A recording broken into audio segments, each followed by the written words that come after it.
Baby, we can always run. I don't need a home when I'm with you. We can do it one by one. Feeling like the start of something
Baby, we can always run. I don't need a home when I'm with you. We can do it one by one. Feeling like the start of something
Welcome to the first match of the first season of our AWL, the newest women's league to come out, the Aurora Women's League. Now, it's a very fantastic time tonight because we have two strong teams, but I'm also met with one of my favorite casters to be, Vac. How are you doing?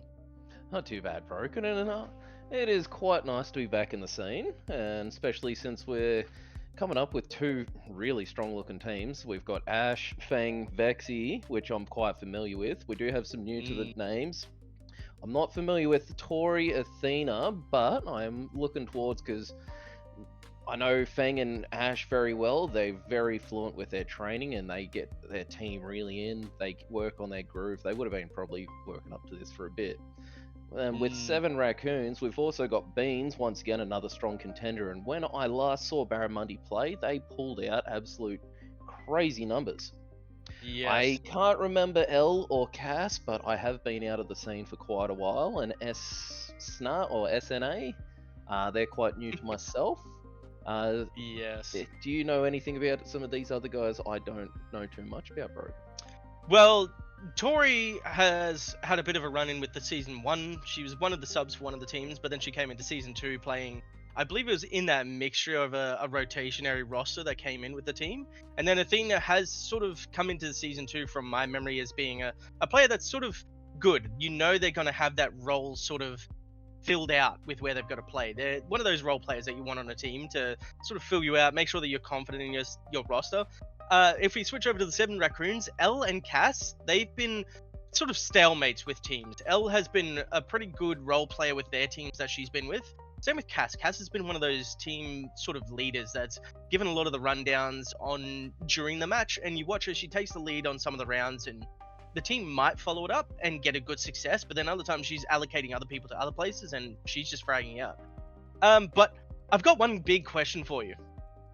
How did they fit 7 Raccoons into that coat jacket? That is a very good question, and I actually would like to find out the answer myself, my man. That is it's either got to be a really big jacket or a really well played. They must play a lot of Jenga or Tetris. Seriously. Yep. And there is one last thing that we should say to everybody out here, and you are wearing them very nicely. That is Happy Easter to everybody. As in fact, it has done a bit of a costume himself with the nice bunny ears to make him look very spirited. Now, going into this new sort of comp season, there's been a few changes with some of the maps that are now in there. There's one map that's been put into the pool, and that's Fortress. Ooh. I didn't actually realise that. I should have read up on that one. That's going to be quite interesting to see, because Fortress is quite a unique map, especially with the amount of angles and kind of routes that you can take to get in, or the plays that could be put into kind of perspective. On that one, at the same time, we're going into Night Haven Labs tonight, which is once again going to be quite a fun one to see in there, because it's not normally a pick in first. Definitely, and I think that might bring us over to our map bands here. What do you reckon about that? Yeah, certainly. Now, some very interesting map pips as you started off with the Night Haven Labs, but we do have the first 4 bands that came out, and I felt like these ones were pretty easy to pick up on. You've got your Cafe being the first band, then you've got Consulate, and then it comes down to Bank and Fortress, as we were just discussing a little bit of. Coming down Night Haven pick is our first one. Very sort of like the in-between for some of the comp teams here. But then Chalet, a very comfort pick for most players. But then you've got the Lamb pick as being the band so far down in this list of maps. And then you've got, of course, Clubhouse being the last band, leading us on to Border as our decider. They are certainly going to be a nice and interesting kind of rotation in there, because Night Haven's... You've got a few kind of, it's a bit scripted on account of how your attacks go, because they have just how the map's designed. Then we kind of go into all the favorites, which we all know. Once you get into a new season, there's new tactics and things a lot of people just bring down. Or we do have some of our more comfortable ones that are quite strong that's been out there, because it is quite an old map, but at the same time, it has quite a versatility on how to kind of attack it with the operators that have been released. And then going into Border, I think, have they changed that since I've last played? Because they have been doing a lot of reworks between the maps as late. I think the latest one that has the change has been Fortress. Fortress has had a big update. It's now not so open on certain angles. It's now sort of straight lined from site to site in a easier way for teams to be able to set up a lot of the sort of strategies you want to do on both attack and defense. But with the other changes, I haven't seen too much. in the way of border getting too much of a change. It's sort of still been a stalemate for the competitive scene. Yeah, as it's always been strong on attack or defense, depending how it's been approached. And it's definitely going to be an interesting one if I'm hoping we get to border tonight, because we've got two strong teams that are going to make very interesting plays for us.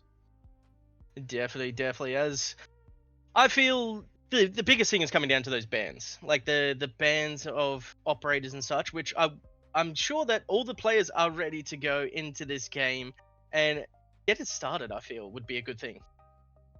It certainly sounds like it, and everyone's getting excited. Wow. Definitely would be. Now, as I like to, has been one of my things with all the other streams that I've done is the operator bans. What do you feel like is going to be bans on the first one? Like, what do you think is going to be the first attackers? So between usually, what do we got? We got our usual breaches plus top down. So they're going to take. Usually a hard breach gets pulled out when I was doing rank. So they either take an ace because he's versatile with his long range, or then you kind of branch in between kind of your pulse and that, which would then disable. But you've also got the mini pulse nage from Hosa and whatnot. But Hosa is also quite strong when it comes to attacking down in suits, I think it is, or around that area. Yeah, see, one of my favorite picks is also the ace, of course, being on the attack. But one of the defenders that I like to see is probably the big one of like Azami. But you know, a mirror is going to be picked off, as we do see the Maverick in mirror. M are being picked up on that one. Now, the second one, I wouldn't mind it being an ace as the second pick. It's always an easy one. It's very comfortable. But the second defender is a bit of a hard one. It certainly is, though. An Oryx is quite versatile to take on the pick as well. No, there's the Azami and Thatch. Wow. Now that's going to open up a lot of the strategies here with like a lot of floor opening, I reckon. Like your Ash, probably your Buck, maybe a couple of DMRs would be the easiest way to sort of counter like a bandit trick, but it does seem like they're going away from the bandit trick and going into that Tuber arcade. Defenders, protect your bombs from being defused by attackers. So, yes, as you're saying, we got the traps and the wall denial, as well as a Cade in there, which then they can easily handle with pulse out of the picture. So then they would be able to kind of deny on the main breach, and with between your Legion and your Lucian, they would be able to slow and kind of push the attackers into uncomfortable angles, or delay them back and run the timer out. Definitely, as we do see, I don't know if you've seen this, but there is now the new recruit, or you've got Sentry and then you've also got the other one, but Sentry in here, first pick of the season, Sentry's been played. Now Sentry is one of those ones that gives a lot of adaptability to certain strategies and such. With the guns that they get given, you can now run a C4 and impacts, or a C4 and shield is being run here.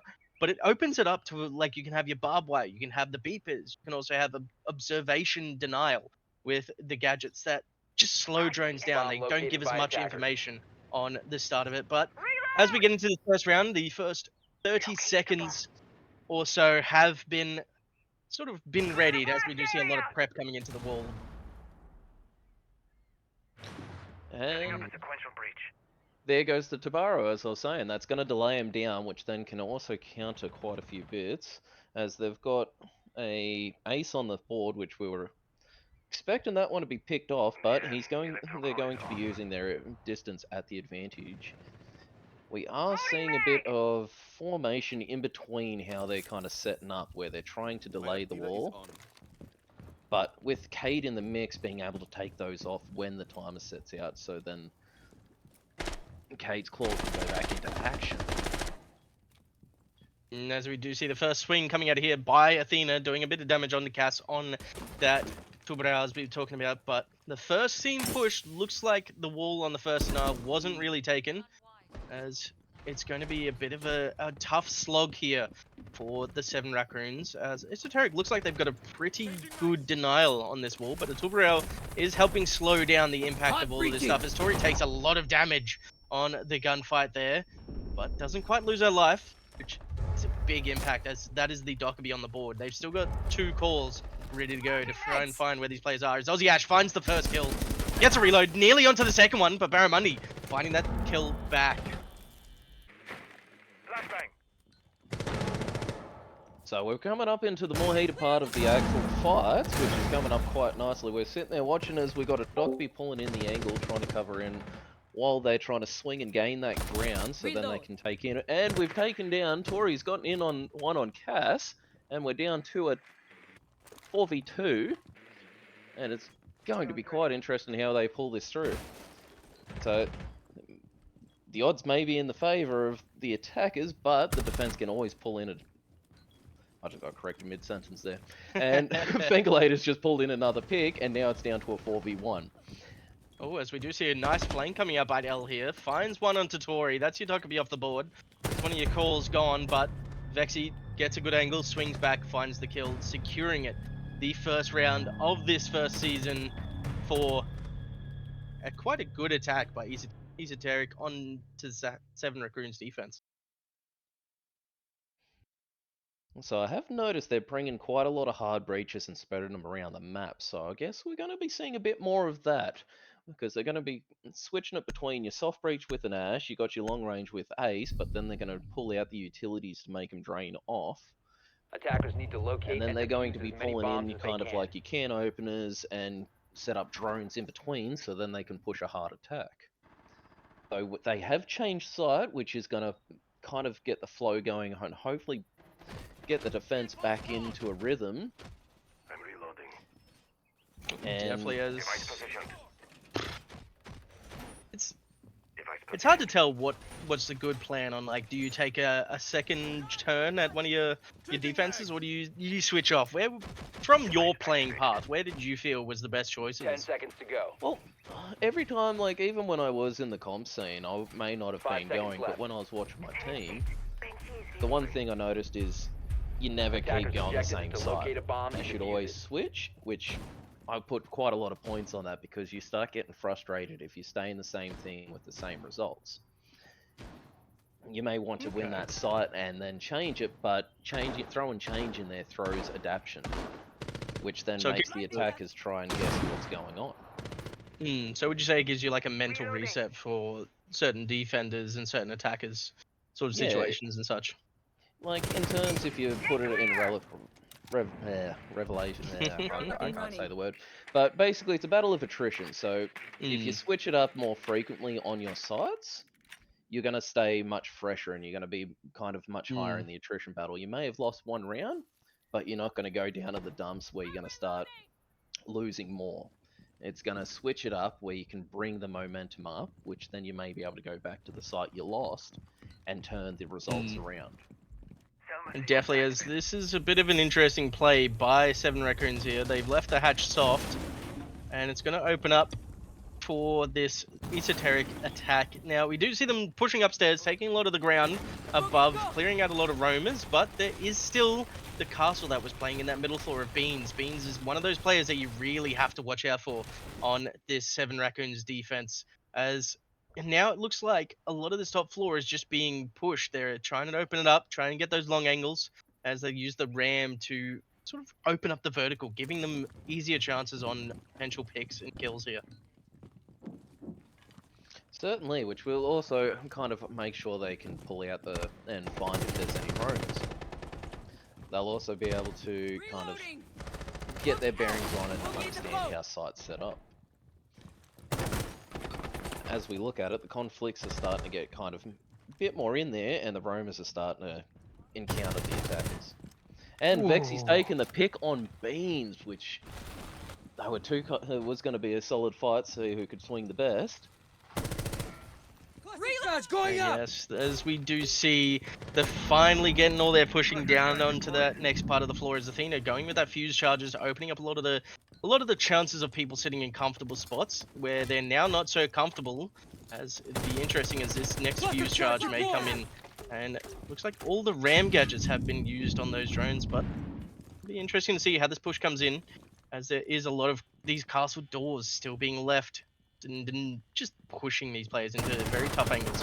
As you do see a swing coming in by Vexy again, really tight fight here. Fang finds one on the other side, but it's still this close fight on Vexy. If Vexy gets taken out here, this might change the side. But Athena takes down Barramundi, and Snud, Cass both find a kill each. This is 2 for 2 now. 5 seconds left into the round. It's going to be a close one. They're getting Plant down. Nobody's swinging around on it. But you do see Tori taking a lot of damage from her left side, getting picked out. Plant is down. It is still a 2v2 though, as we do see Fang taking the kill on Aussie Ash, finding the second one to secure the second round for Esoteric here. Yeah, they're really working on their split pushes and splitting up the defenders so then they can take them not only on a 1-on-1, but at least split them up into 2v2s, or trying to put their players in their kind of, the best suit. So Vexies have always been a very strong entry, and they're taking really good advantage of Vexies taking all the picks, pushing down, splitting up and grabbing the attention. Attackers need to locate Though and Beans defuse with bombs. the castle really disrupted, made him kind of think on kind of their routes and how they're going to utilize and trying to get them to waste on their utility. Wall secured. So it did As we slow them do- down. Yeah. It did split up a lot of their pushes, but overall Esoteric did look very comfortable with the push, even with those castles providing a bit of a jank to their overall strategy on that. But we do see that they have now got to attack the upstairs once more, as we do see the bandit being used along with the Cade and the 10 Tilbury seconds this time. remaining. That is going to expand it out more, which they will have to try 5 and make seconds sure to they've go. got the EMPs kind of spread out. So they might actually try and waste the Attackers must utility locate down and defuse a bomb. and see if they can kind of make them enter through tighter spaces, which gives the defenders much more of an advantage on angles. Definitely. As we do see the lineup pretty much staying the same. There's only 1 or 2 changes coming out now, as we do see Athena onto the Grim, one of my favorite operators. A lot of bees can really disrupt a team's pushes and such, as well as the IQ coming out, really denying a lot of the hidden mechanics for a Cade Claw at times. But we do see Beans downstairs once again looking for that flank, and Tori finding a good drone as Device L activated. sitting on the wall. Beans just trying to find an angle to try and pick off Vexy here. That is very aggressive on the downstairs, trying to make sure that they can get a charge up onto the bandit traps. Activated. And you can certainly see Athena out there trying to get some assistance to try and take that electrical trap off the wall so then they can try and open it up once again like they did last time. But with everything kind of split, the attackers are reforming their entry in. We Yes, haven't as we- quite seen through, but they are taking the cameras out slowly. And we do have some of the gadgets off wall, which Ash is in taken out with IQ, but Tabara is sitting there just slowing them down as much as they can. Quite a good play here by Cass, just slowing down one opportunity and then going around to another one to slow it down again.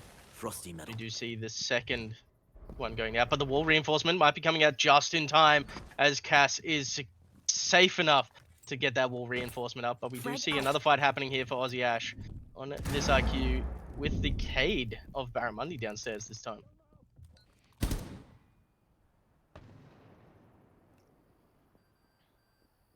Playing a bit of Ringa Rosie here. Yeah.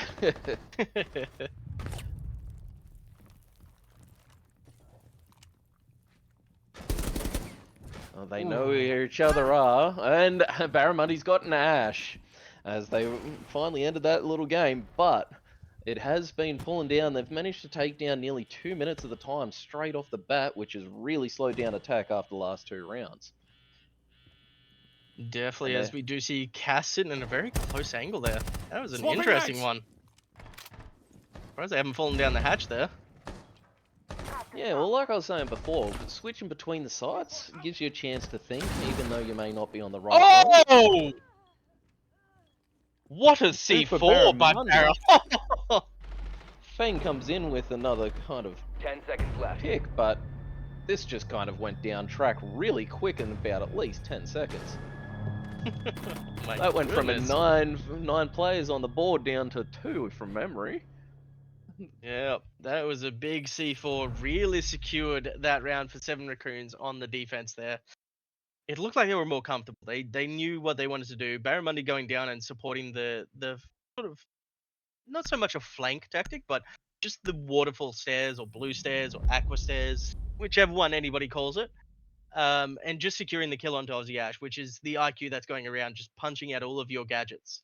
They're able to get the walls, get any other gadgets that are there to try and slow down their push is a big thing, as we do see the Thorn for Barramundi this round. Yes, as they've actually taken Kate off the board and now Ace, as I was Attackers need kind to of saw at locate least and Ace defuse get bombs. popped off. With the Thorn though, adding the extra trap in can kind of guide him much more into a bit more of a close angle or delay him at more. Plus the Uzi may not fire as fast with that Thorn uses, but it is still quite versatile. The damage output from that little gun is something you've got to be afraid of. You know you have to take a very cautious push with it, or else you're going to lose your head, maybe your legs, maybe an arm or two.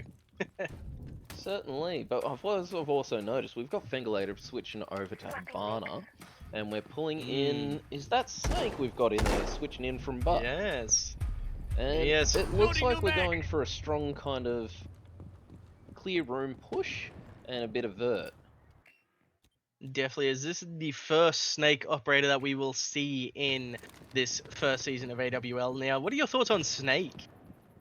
Very unique operator. So it doesn't exactly kind of post your location, but it also gives you an indicator how many you Ooh. may have in the area, which then can give Aussie a bit Ash and more Beans. insight.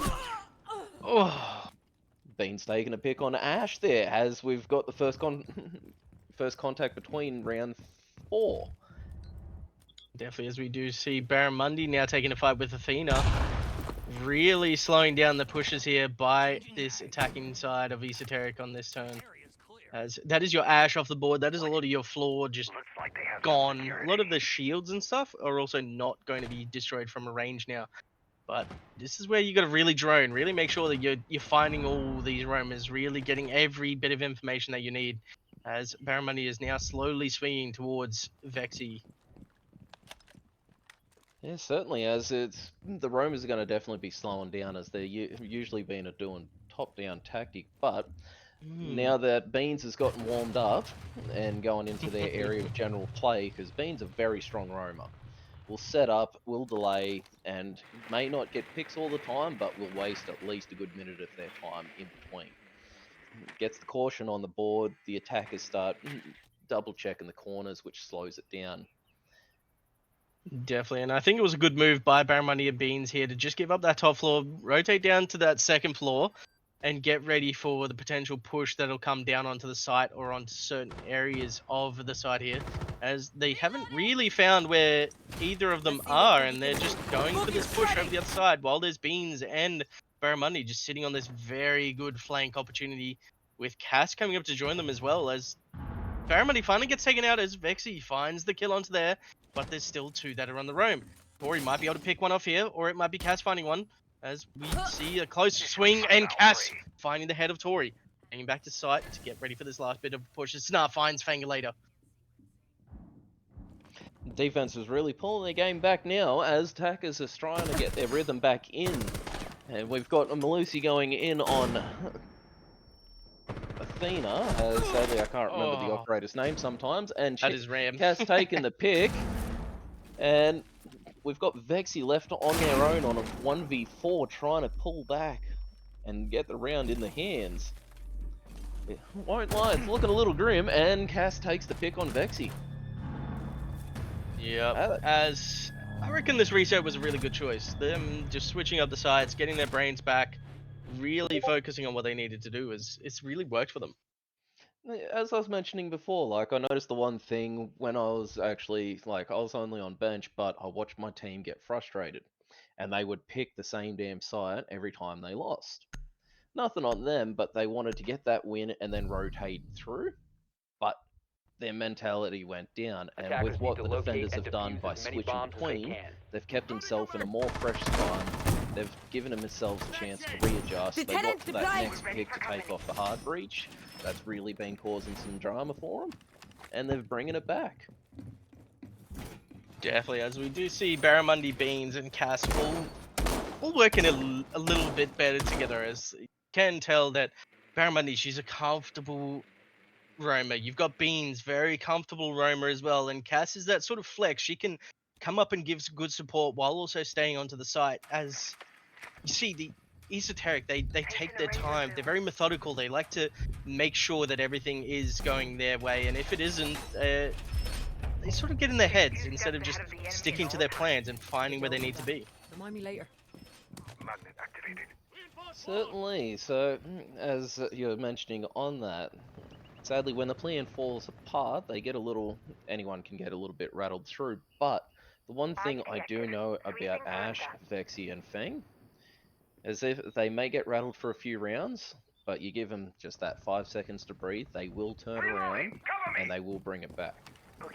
But the very interesting part with that is we've also got Beans on the board and Barramundi, which has shown a lot of strong improvement over their career in competition leagues, let alone Siege itself, with, as you've mentioned, Cass, L, and Snub, with a lot of experience bringing in. So we're getting really strong conflicts between the two, and it's really proven through.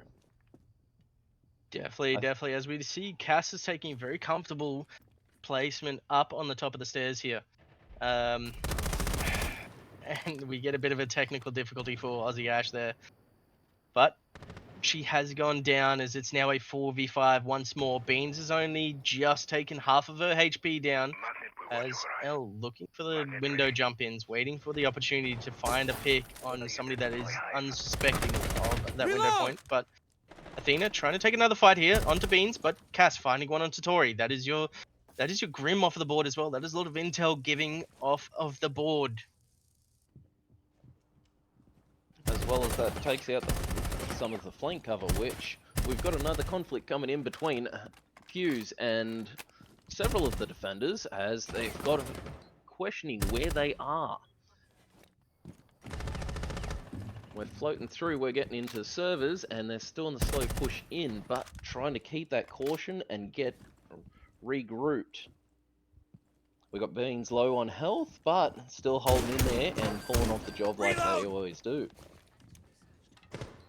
Ooh, nearly caught Cass off there. Vexy did, bucking through with the skeleton key, but Cass able to make a quick transition downstairs to find a safe spot, but nearly being picked off by L was that Vexy of the floor. Trying to open up a bit more angles, trying to find that one kill that they need to push onto this side here, as you see Fangulator trying to find an angle, trying to find an easy spot to get in, finds the kill onto one. That is Cass down the board. That is also L off the board. That is two of your operators that are on the bomb site taken down, as you now have Vexy finding another one upstairs with Barramundi still on that flank.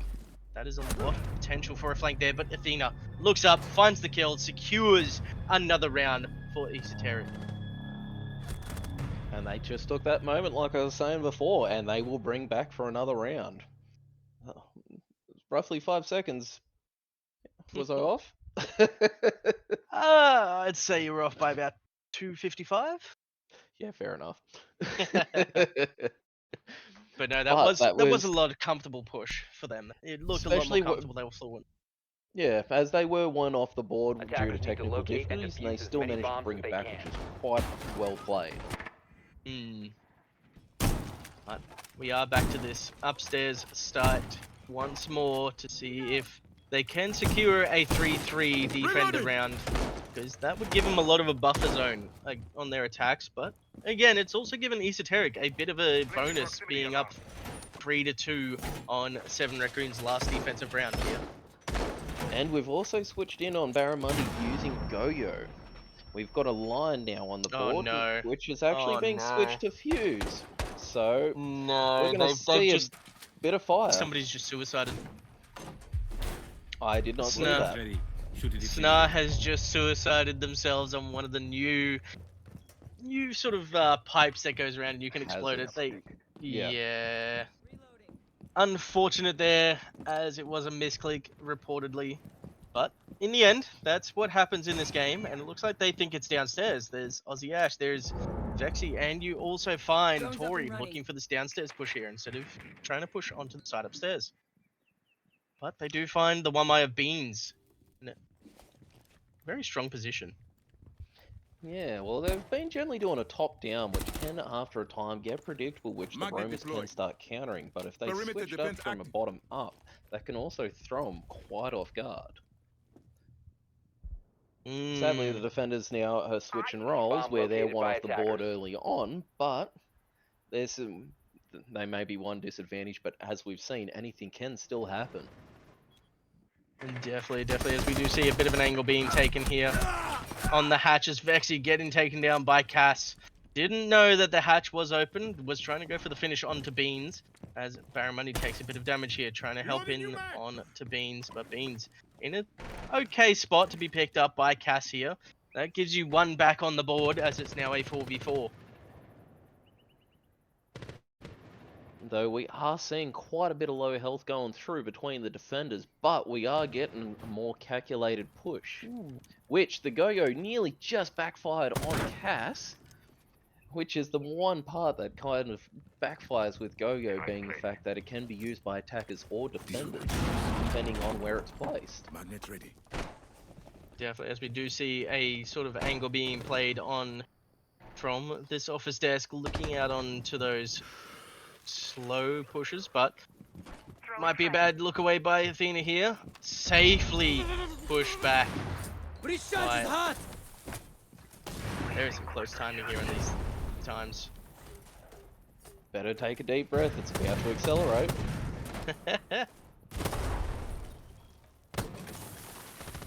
As we've got the conflict between Ash pushing in towards, I think that's another, is that a Beans on that rack, or do we have a Bandit up that way? And Athena takes out Cass. Then we've got another conflict going in between Beans and the attackers.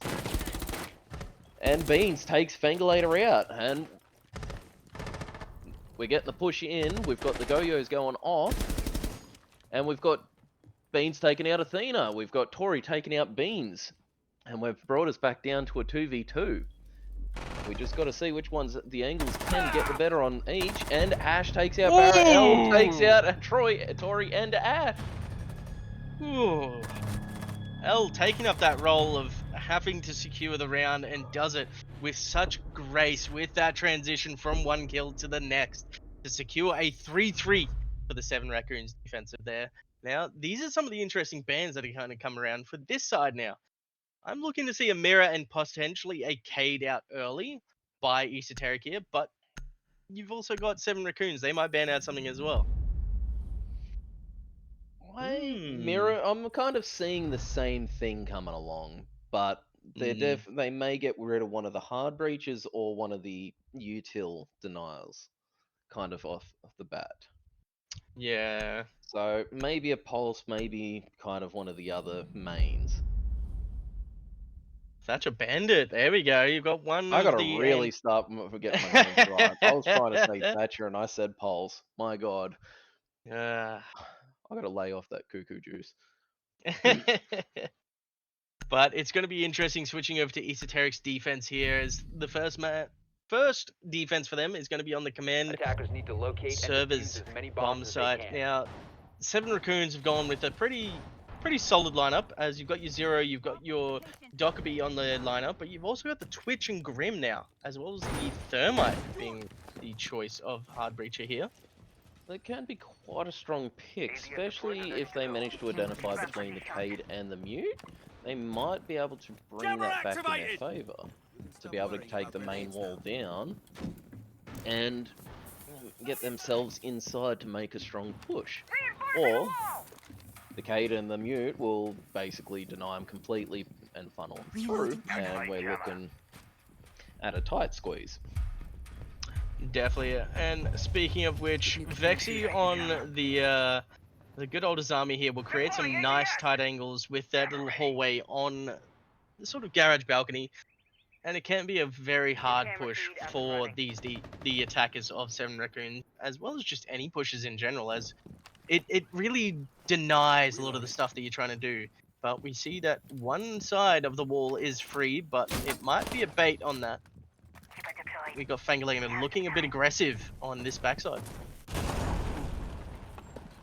Fang is quite aggressive, can be quite aggressive on the roam, or can be quite passive. At this point, while on defense, I feel like they're going to be feeling them out to see how their aggression is on the attack. At the same time, I feel like that the attackers are going to be trying to suss out the defenders and their kind of defense strategy. We've got we've got all EMPs off the board now, but we still got 3 nitros up. Very close swing here by Beans, as Vexy's looking for the counter. As they've got the very foot angle at the bottom of that. It's a very pixel angle on the feed here, but knowing Beans, they'll find a way to try and help secure the kill here. But it's going to be very hard as you got a DNR versus a slug round in the AC. Very They close are here. quite versatile weapons they're using between the 417 and the slug from the shotgun. But you also got the versatility of how Zami can just pester.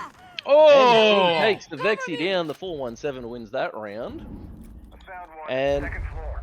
with now Oh! they've got their entry Bomb in, they've located gone by in, attackers. taken out the rotate to get into site itself. Thermites made their way in with Barramundi. And they're slowly pushing it in on a nice 3v3 once again. They're doing quite nice on the picks on slow. And we got a conflict going between Beans and one of the defenders. Like that was a Beans versus Fangulator there on the SMG-11. Taking very, very good. Oh, the ADS from the defenders really cleared that up. But it's going to be down to this other side. Is Barramundi going to be able to find a kill? As we do see somebody swinging as Barramundi just jumps over at the wrong time. But you've still got 2 confident players here in Beans and Cass looking to take the fight to Fangulator, Aussie Ash, and Athena. But you've still got to go through a lot of util. You've still got to go through barbed wire, through walls, and very foothold angle from a drone hole there. And the defenders have taken it out as Ash has taken the last pick. It just accelerated it through, but that pixel through the foot for the drone hole, that I did not see coming. Yeah, it's a very, very, I would say it's a misused drone hole. It's never used that often. It's sort of an underdog sort of thing, but get a good few picks on there. You can potentially find a kill, or as we've just seen, a down to Attackers sort of need to secure a locate and defuse as many 3v2 bombs as they win can. on that defensive side. But you've now got Esoteric taking a 4-3 lead on their first defensive round. Certainly, but as I was saying, they definitely were, both sides were feeling each other out. Camera feed up and running. It's going to be quite interesting to see how this round goes, as they've got a feel on how their aggression is, how that's, you know, between the roamers and how they kind of position themselves and how much they're delaying, or kind of if they're going to be on an aggressive tack. We're all set. Definitely, as we see. Now, this is the one that I was expecting to see on the first defensive round for the 7 Raccoons, was the Fenrir. Now, Fenrir is one of those annoying operators that can really deny a lot of pushes that may be coming in, as we do see a very sneaky one happening there. And Athena picking up the first one, just to take it somewhere else. But you've also got Vexy playing upstairs on that Vigil. Are they going to do a solo roam, or is there going to be a bit of support from somebody else? But I think they've got enough confidence in Vexy to do a solo. Yeah, especially being on the Vigil where they can actually kind of at least get a bit more kind of invisible, or just reduce the amount of intel released to the attackers. 말보다는 행동이지. Though I was kind of surprised about that little peek they had ready for it, which nearly pulled them in on one. Now they've got the drone they're contending with, and they may have been spotted. Well, that is 3 drones that are now being found up here. But you've also got frags, flashes, and smokes may potentially come in from the bottom of garage here, as the jump in is looking to be had. As no, we've got to push him from the other side, finding the angle to get Vexy off. That is a very good pinch. As Fangulator nearly getting taken out as well. Hey, they've managed to come in through on the flank, cover the flank, and use the window as a point to bait out the roamer. Though we do have some of the defenders starting to move and split, try and cover the entries in. Though the attackers are still taking their time to get in and try and secure a bit more intel and understanding of what the defenders are up to. Definitely interesting, as we do see the hatch get electrified there, as they do not want that hatch drop happening so easily. But you still have some EMP nades up, you still have a hard breach or two from Cass on that thermite there, but it's going to come down to how this push happens, as we may find a bit of a peak angle here, but no, Barramundi pulls off of it just before the player can swing through. They're going to find it on this swing. Is Barramundi going to have the patience to wait for this kill? Potentially is Aussie Ash really trying to bait out something, trying to get any info that they can. Looking for a C4 into this top storage. Knowing Ash, she is genuinely waiting for those footsteps. She loves to go through on that. She is a very cheeky player when it comes to C4s. She will set it up, hope, and kind of guide the enemy through a bit of intentionally released intel. Ooh. And she's taken out Barramundi with the shotgun. New mag. But, as I've seen, I think she's already used the C4. But she got the pick, as I was saying. She uses a few bits of info to lure him in, and then just takes it. And we've got 6 seconds on the clock. Diff just went down, and we're looking for the last 2 attackers on there, and the timer runs it through. Definitely that sneaky little Fenrir gadget slowed down that little sort of rush push that they tried to do through the big window there, which Esoteric, they're looking confident on their defense here. 7 Raccoons, they're looking a bit struggling, but they're slowly finding their footing, as they did get a good pinch on that upstairs onto Vexy, but after that it was just trying to find the flow of where they were going to find sort of the kills that they needed to, especially with Barramundi and Aussie Ash. They were trying to bait each other out onto certain things, but then Attackers need to nothing locate really and came out of defuse it. as many bombs as And then they can. Esoteric just came through. They just went to the spots that 7 Raccoons wanted them to, but they took the win out because Esoteric, they were comfortable with those pushes. Yeah, and as I was mentioning, that was slowing them down as much as possible. And they were covering all their entries, they were setting up the traps, they were making them think twice before they made the push, which brought them down into the point where they had to rush to plant, and made it quite difficult for them to get the plant down, where they lost the diffuser, which sadly turned the round into Hysteric. I mean, I that hope was I pretty pronounced that hysterical. right. But Esoteric. But yes. Esoteric. Sorry, I do have a bit of struggles pronouncing some words. I mean, you're not the only person, as we just saw Aussie Ash struggle to kill a drone that was in front of her screen. I can't stop, but that was pretty funny.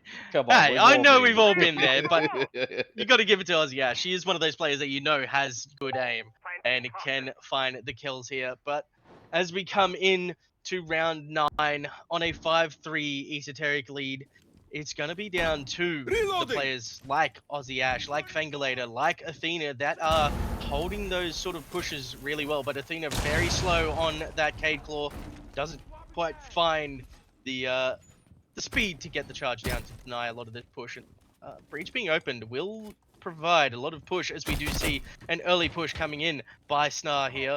But don't think Athena saw that. I think they just had a brief, just quick swing, fire a few shots, and back out of it. Got Snar pushing up. Got backup of Cass here, looking for an angle, looking for a pinch. Castle being pinged out by Ella, but nothing being found.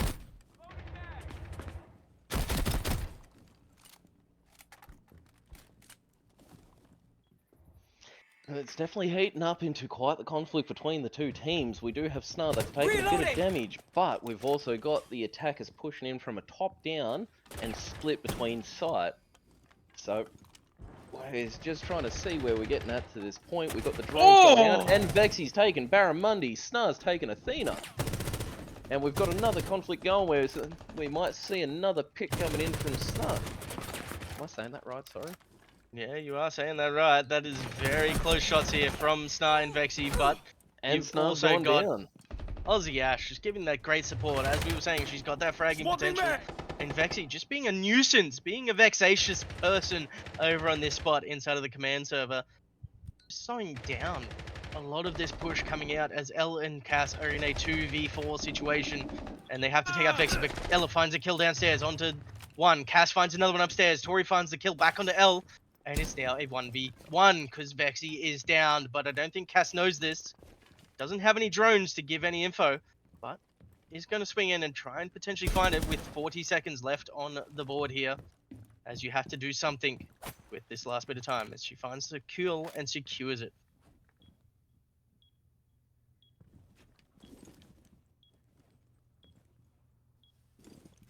So we've got both teams kind of going through trying to find each other. We've got one on the drones out and out, which they're about to, and they've tracked them. It's going to be quite interesting. We got, yeah, down to 10 seconds. We've got to get the diff down, or we've got to get the pick, which the flash is in. And do they know where to go?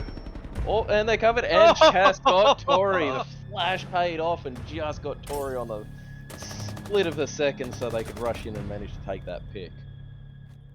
Yep, that Legion Mine nearly gave the defense a bit of a chance there, but you just can't stop Cass. When she's on a roll, she is on a roll, and Cass is now rolling through Esoteric's lineup just then, securing what turned into a 2v4 down to a 2v1 into a 1v1 there. Yeah, it was quite the intense moment down the end, especially with 10 seconds kind of coming in on the clock, and that Legion just did not slow Cass down at all. They just looked at it and said, nah, not today, I'm just running over that and getting that pick. Defenders, protect your bombs from being defused by attackers. And we've now got the Jaeger back on the board for that util denial for the throwing objects. We've got Azami back up, we've got the nuke going. Are we going to see the same results though? Because we've got Zero Thermite and Brava coming in. And they're switching from Twitch to a Flores. Now, Flores is one of my favorite operators in the lineup, but it gets taken away again as Barramundi switches to the good old Dockerby, which is understandable. No, Barramundi's on the Dockerby now, and Beans is on the Twitch. That's what I was saying. Barramundi switched to the Flores from the Twitch now to the Dockerby, and now Beans is switched onto the Twitch. Keep up, keep up. I am a little slow, I won't lie. You're an old man, that's why now. Yeah, I keep forgetting how old I am sometimes. But no, as we are on to this round 10, and it's down to Esoteric. Can they get back into their rhythm, or is 7 Raccoons going to continue that push that they did from the last round and really keep that momentum going for themselves, as we do see Fangulator being that sort of denial over there, but the Mute Jammer doesn't quite pick up anything, mainly because of an EMP grenade, I suspect, on that Mute Jammer there, fully securing off that bomb site. Cass getting a bit of droning in, trying to find as much info as they can to get this push down pat, but there's not a lot to be gained, as we do see Barramundi trying to find an angle, trying to get whatever's holding that wall and sort of give her team the entry that they need. Reloading! Cover me! Well, I have noticed, I will point it out in the mid before we get into the conflict, that we are seeing Zero a lot more for intel gathering, and it's really starting to pay off. I've been noticing Zero's popped up in a lot of angles, as we see right there, to take the mute off the wall as well. Now it's going to come down to this last push, as we do see the Mute Jammer back up. Is Zero going to come into the works again? Or no, it's going to be an EMP grenade to really open that wall up, as Cass will go back outside, really trying to open up another push for her team here. As Vexy down to very low health here. I want to fight against Beans again, I believe it is. But Elle finding the kill onto Athena.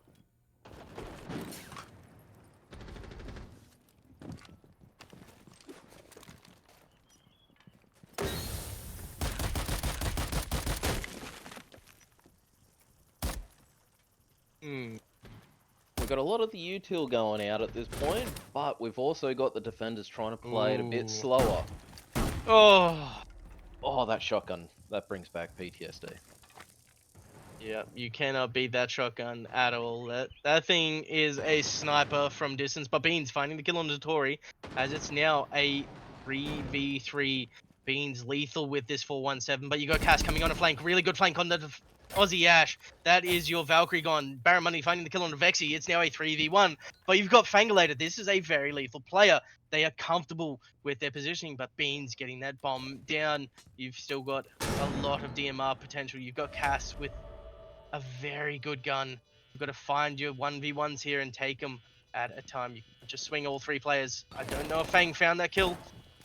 Does try to find it, but Barramundi slowly being secured onto it. Will we see the shotgun out, or is it going to be the SMG? It's going to be the SMG 11 the whole way, as Fang takes a bit of damage while taking those peaks in. But everyone had the angle, and sadly Barramundi got the pick on their Fang, and Fang couldn't get that just momentum back into. Very small pixel on that kill as well. Oh my goodness. That was very, very small of a pixel. As we do see it now tied up 5-5. This is becoming a really good first map, and we've still got 2 more to go after this. Oh I my. told you, we got 2 Titan teams going on there. They've got some of the big names in between the women leagues and a lot of other Defenders, comps protect that your has bombs been from being around. defused by attackers. And a lot of these Definitely. players have been playing for a very long time, are very well known in the Siege community itself. Definitely, as we do see a bit of a head-to-head going between Fangalator and Cass here, along with Barramundi against the Aussie Ash. But then you've got Vexy and Athena really matching up well against Beans and Barramundi over there, as well as Sana. She's been popping up with that 0, doing a bit of work, finding the ways to be able to help her team push into these sites, along with that the mute jammers. You're not going to reach the top of the walls with the mute jammers, so the 0 cam, perfect thing to counter it. Yeah, that Camera is feed quite up and precise, as we've been seeing through. That's been helping the pushes really well from the attackers, and putting a lot of pressure on the defenders, as we saw last round when they got through in the areas, put that pressure on, and then sadly Fang was left on their own to fight a 3v1 on kind of one of the hardest angles to get a pick back from. Especially with the SMG 11, as good as it is, it's not a long range fighter, to be honest. At some of the fights, you'll find that the very not so lucky but lucky headshot with the SMG 11 there. But you've now got the main wall pretty much being breached, but being frozen by the Tubarão of Aussie Ash. You got Vexy up here with the pulse, trying to find a pick, trying to slow down the opposition of the 7 Raccoons to try and bring it back to her team's sort of A angle, bomb as has been Beans located. up on the top of the balcony here of Garage. And we got the drones going out for the info to see if we've got any roamers around. We may know they do, but they're still finding them through, and they're getting really close to seeing each other, but haven't quite had that encounter yet. A lot of this floor being opened up by a lot of the shotguns that are being brought by the teams. You're not seeing so much of a buck opening up so much, but they're trying to get a long angle from that 3rd floor down into the 2nd floor and then into that basement. It's a hard angle to try and reach, but you can get it, you can find it. A lot of the 0 cams are coming out trying to find a good kill, as we do see Vexy waiting for a kill on here, but doesn't quite find the kill on to, I believe that was Sana of the 0 there, but we'll see, as she does make her way back into the pool area. Doesn't get spotted out or heard by the players that were just inside of the storage room next to her. And they were surrounded. It's very, very intense. And we've got Barramundi taking Ash out. And we've got the long angle, and we've got another vertical coming through. The Buck getting ready and getting excited to take that next pick. Reload! As we do see that Valkyrie pushing up the stairs, doing a bit of damage. Athena finding a kill onto L. That is now 1 kill to each other. But you've still got a lot of this round left. There's still 30 seconds. You've got 2 players pushing on to the site. 1 waiting upstairs, trying to find a bit of an angle. As Sana finds the kill onto Tori. This is now a 3v4. You've now got a push coming on that back stairs. You've got 0 trying to find a spot. But these barbed wire gives away a lot of info. Along with Vexy on that pulse, trying to find where this player actually is. Oh, the Thorn Trap doing a lot of damage, slowing down Sana. This is going to be a close round as Beans finds a kill onto Athena. And we've now got Vexy down. You've got Fangulator finding a kill. Just has to play time. Doesn't have to do anything. And she secures round 11 for Esoteric. The defenders pulling out the time is very, very smart. And at that very end, especially when they managed to take the pick on the holder of the diffuser, that just very well played on the defender's part. It put a lot of pressure on them. They had to try and get the diffuser out, which then made them the biggest target with a few seconds through. They're really slowing down the attackers as they go compared to when we saw them on the attack. They still were taken into sight with plenty of time. And now we're seeing that they're slowing them down and slowing the aggression. Speaking of slowing down, I think that's a clash that's on the board in Aussie Ash's hands. That's a clash and a smoke. Oh no. Razor bloom And you going got out. Fang over there on the Malusi. That's a lot of damage coming out. You've got Vexy back onto the pulse here. Tori's holding down that Thorn. The attackers, you've now got Barramundi jumping back onto that Ace. You've got Beans jumping onto the Dockerby. L back on the Grim. It's a very good pick. You can't get away from the Grim too easily or too often. And then Thermite, there's nothing better than 3 big charges that'll blow big holes inside of a wall. You can never have too much space to enter a site, can you? No. And then you've got Senna sitting on that 0. Just to equal it out. You can't forget about the 0. Well, as the defenders have usually taken a mute into sight, Zero is generally a good pick, but they may not have been able to see that they've switched through to a smoke and clash, which I feel like the attackers would have changed their roles much more to a different kind of style to a counter. Yes, as we do see Vexy finding a lot of the info over here on that Thermite, is potentially going to try and find a C4 kill underneath, as this is a big push coming from Cass, coming from a lot of the team here. Does find the one sitting on a drone, gives the call out. A lot of info is being gathered here just by getting that one person. You know that there's going to be a heavy push coming from this side, as we do see Cass and Sana looking for a push into the side. But you got Vexy finding 2 players now. It's not just going to be the one, but you're going to find the 2, as it is a very small breach, allowing them to jump in. Attackers have located a bomb. Now, as we're looking through what we've actually got on the board, we don't have much on the terms of kind of util. We've only got 4 flashes, 2 pulses, we've got a couple claymores, and we're down to 4 drones. Meanwhile, we've got a few impacts, 1 C4, and a lot of barbed wire. Ooh, Aussie Ash nearly finding herself in a very tough spot, as that breach is now opened up. But Aussie Ash does get taken down by Sana here. And you've got Barramundi trying to find another pick, but Hori finding one onto L. Sana finding one back onto Athena. Cass getting a pick up. Is the C4 going to come out by Vexy here? Does look like a C4 is going to catch Cass. That is 1 off the board in a 2v3 situation. But you've still got Tori sitting in a very tough spot. Has to go from the corner. Beans nearly gets caught out. But Barramundi finding both kills to secure the 6-6 round. Oh my lord. We've got 2 Titan teams going at this point with quite a lot of experience, especially in competitive leagues. Because from memory, quite a lot of these players have actually got a lot of experience just between opens as well, not as just as women's leagues, or the league we're currently in. Definitely. I know Aussie Ash has had her toes dipped into, I believe it was the Amateurs League for some points, and Fangulator is a name that runs around in that sort of amateur to opens leagues. And then you've got some of these other players. They just play with some of the best. From memory as well, Beans as well was in a few in kind of a bit more on that. And we're seeing kind of their experience come out as all the teams have been communicating. They're all working, they're all playing their part. They're all trying to do the pushes, they're working in sync as much as they can. And they're just trying to, you see counter to each count, like each strategy, you get a counter. Strategy changes, they work their counter near immediately, which is a really good adaptation from both teams. Definitely, as we do see a bit of a counter coming out here, I believe, with the Denari of Aussie Ash. Denari is now one of the new operators, apart from Snake, that's come out, and they have a very interesting gadget.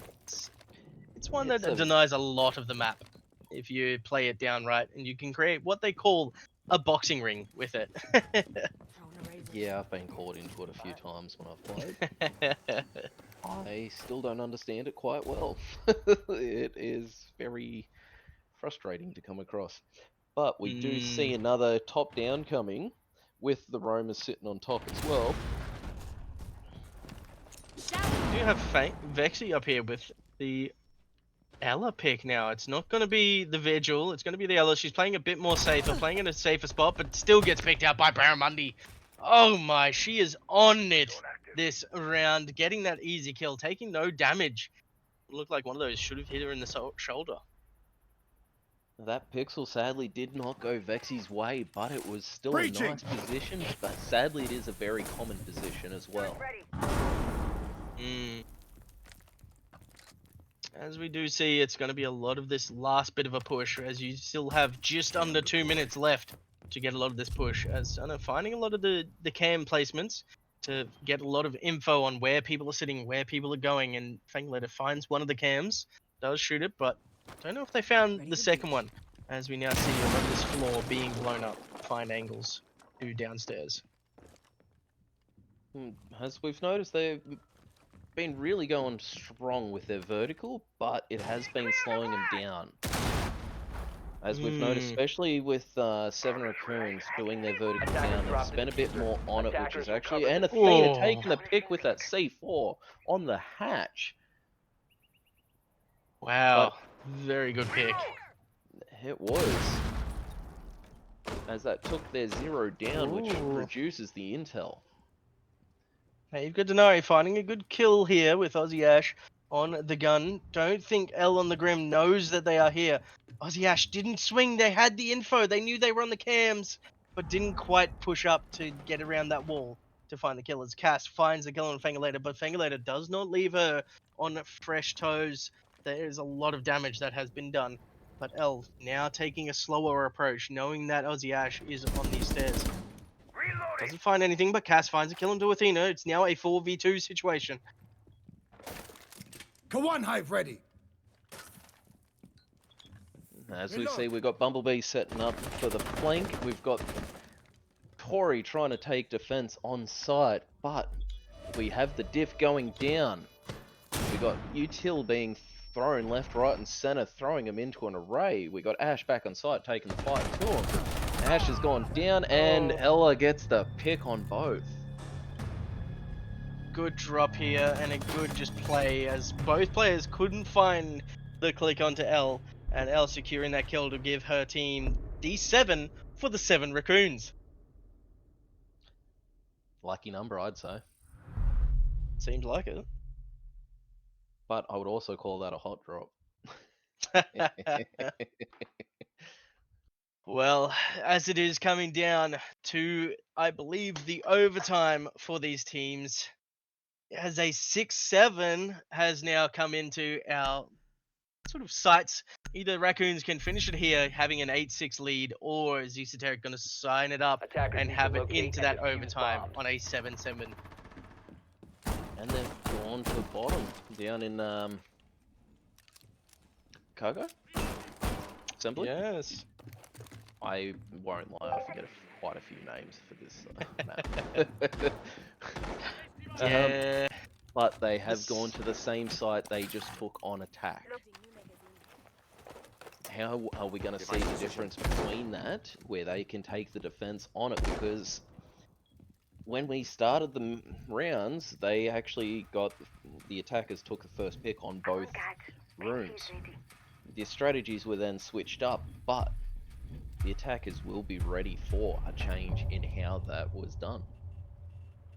Definitely, as we do see Beans now onto one of my other favorite operators, the very, very disgusting cloner that really throws a lot of attackers off, because you just don't know what's the real one, don't know what's the fake, and it's just an alibi for people to say, oh, well, I didn't know what it was. I still love the pick.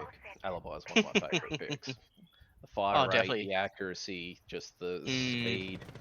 Very tenacious operator. Yes, especially on Bean's hands. Beans just doubles that intensity that it brings for a lot of this team here. As L just misjudges the potential of the bandit tricking. It's not an easy thing, but Beans doesn't quite find the kill, but does tag Fangulator up here. Can go for the drop to do a bit of a tricky mind games on to the potential of Fangulator here. But you do have a drone watching the bottom of them. Fang taking a lot more damage again. Another fight has happened. Barramundi actually ended up encountering Fang as I'm Beans reloading. decided to rotate through since Barramundi had the angle. And now we've Ooh. got them pulling back, and Beans has taken Ash out. Prepping needle. And that takes Jackal off the board, which actually reduces a lot of intel that could be used. Definitely, Beans and Barramundi, they are a dynamic duo when it comes to roaming here. And a lot of this potential push has been slowed down with Ash being taken off the board, but you do have the main wall open. You've now just got to find the picks on to the main area, which a lot of the storage has been left free to take. And I don't think they know this, as we do see Athena finally jumping in. Going to get a lot of this potential floor ripped up with these Rams. Got a lot of the C4s and such underneath with Cass having that C4. You've got Barramundi and Beans looking to do a bit of a swing here, but those phones from the Dockerby, they deny a lot of flank potential. Did you see We got a Cole Vexy going taking down? Ella. That's Yeah, Bandit off the board, and that eliminates a C4 as well. Both C4s have been used. We do have a few impacts, but we've also got 3 smokes and 2 stuns on the wall with the hard breach being used to get in. Is that in or out, actually? I think that's just to open up the inside so that her team can get in. But Barramundi finding the kill onto Athena. Beans finding another one. Cass finding a third. This is now a 4v1. Vexy, can she do it? Can she find a 4v1? But no, Beans dropping down like Assassin's Creed and securing first map for the 7 Raccoons. They can really unpack those Raccoons out of that trench coat. Hmm.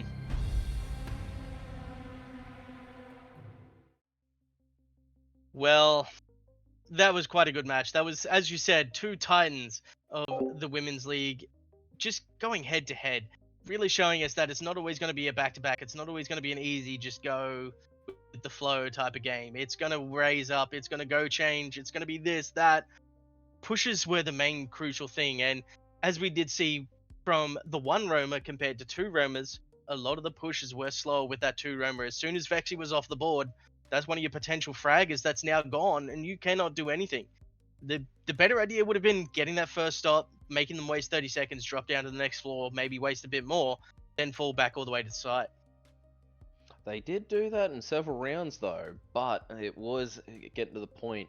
The downside is they may have been doing that at the start, but you do at the end, especially when you're at that pinnacle where you could lose the first map, that you start kind of playing a bit more kind of loose on it, where you want to try and counter, but you're also seeing if they're going to be hasty or if they're going to take it slow. Definitely. Yeah, in a lot of comp games I've seen, even just as a spectator, once you get to that last and they're just seeing that finish line, that's when usually a lot of mistakes are made. And definitely, as we did see a lot of mistakes being made early on in the match, unfortunately for one of the players, finding out what those new sort of hazard pipes do and finding out that it does kill you in the process of your sort of strategic phase. So it's it's unfortunate, but it does happen to a lot of us. But her team did very well doing a 4v5 situation there, and I think it came down to that 1v1 in the end, and I think her team secured it with that 5. But overall, both teams played pretty well, and they have done... There's nothing to question what they've done. They've done really well. They've worked out through their plans. They've done what they needed to, and it's just gameplay. If you're not clicking heads, you're not clicking heads. Certainly true. As they were all adapting, they were changing their tactics. It was a really, really good game. As Definitely. you get into a lot of others where people just get into ruts, they follow their script, You know, they've planned out the whole kind of attack. They've tested it. They want to go down that route. This was just, okay, it's changed. Let's change with them. Change. Let's change. And it just kept both teams were going. And you didn't Definitely. see any strong kind of decay mentality. They were all pushing. They were playing their roles. They were executing.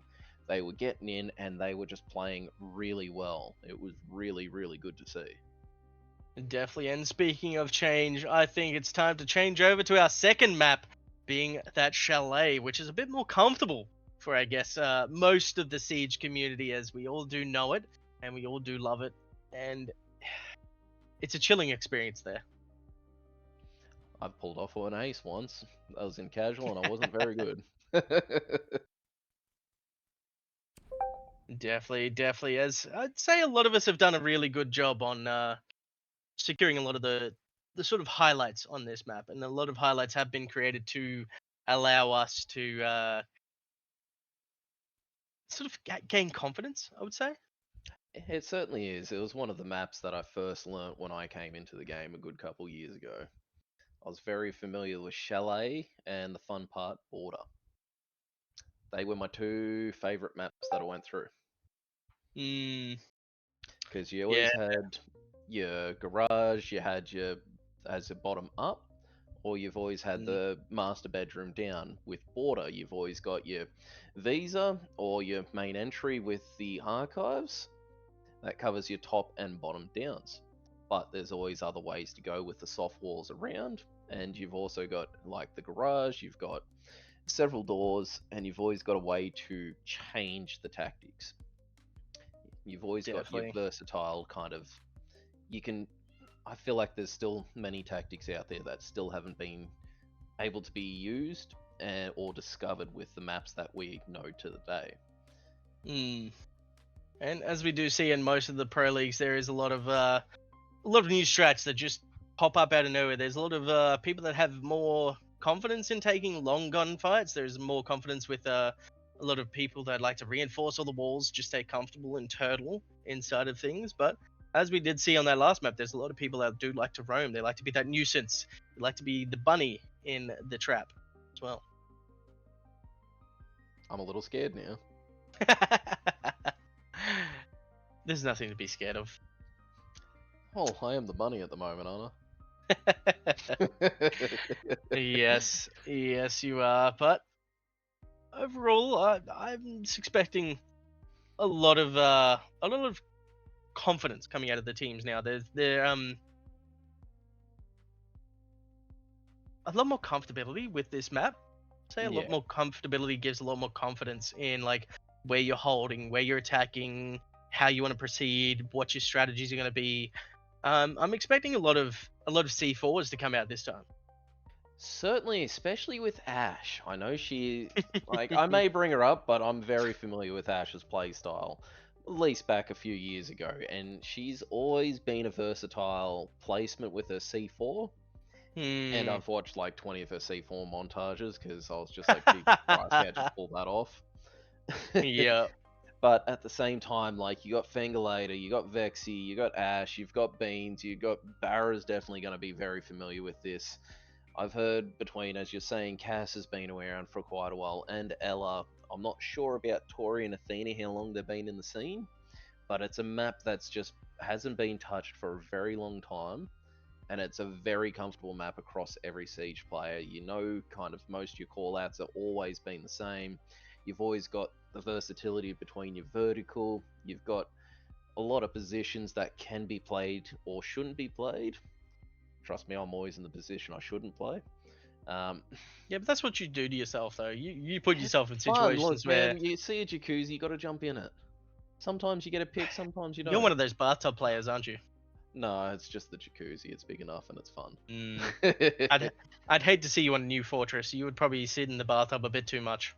I played it and I was lost. I was extremely lost. I thought there was an entry one way and everyone's like, yeah, they changed it. I was like, uh-oh. Hey, you're wearing the bunny ears, so you can go with the Peter Pan style of being one of the Lost Boys. So,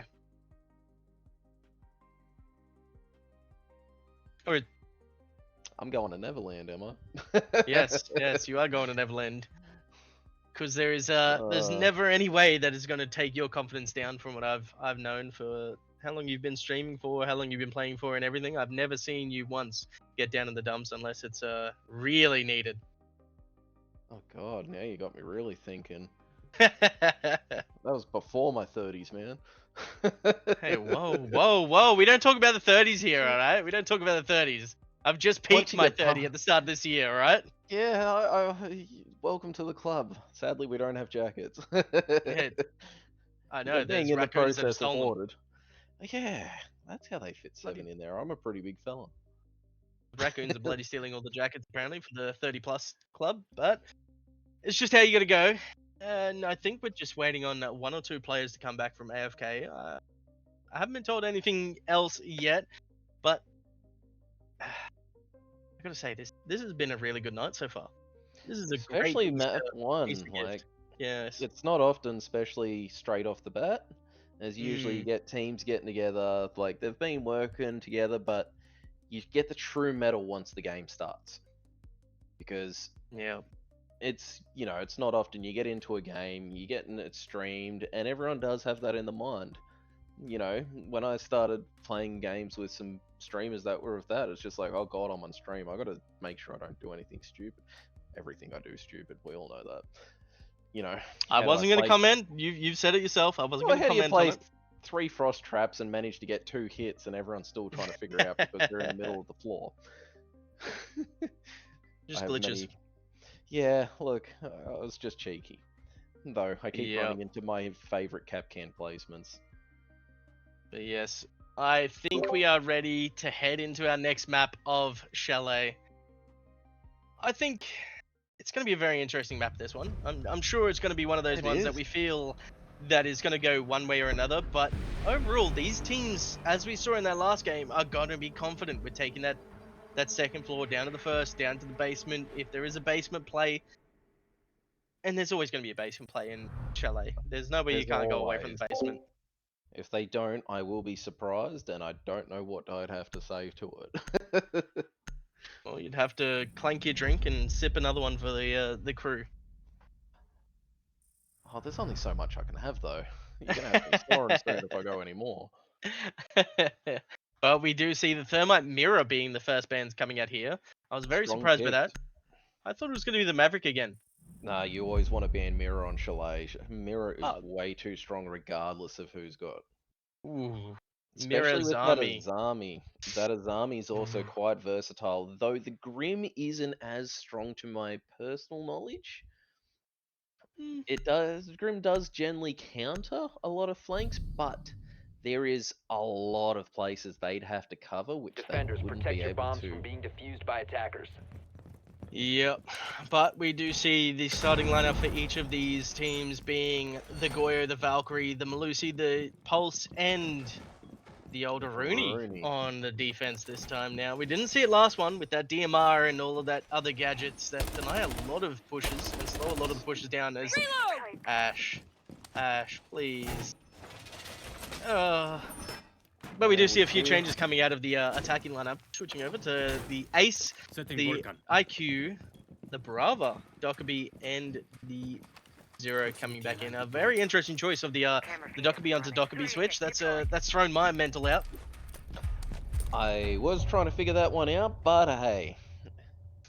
Dockerby is quite the versatile operator, especially on Chalet, because as much as it doesn't look like it, it is much closer, much easier to hear when her abilities used, because the phones ring out and echo throughout that actual map. At the Definitely. same time, we do have the Brava, though, which is going to be an interesting pick, which would come in handy, especially for the Aruni gates when entering.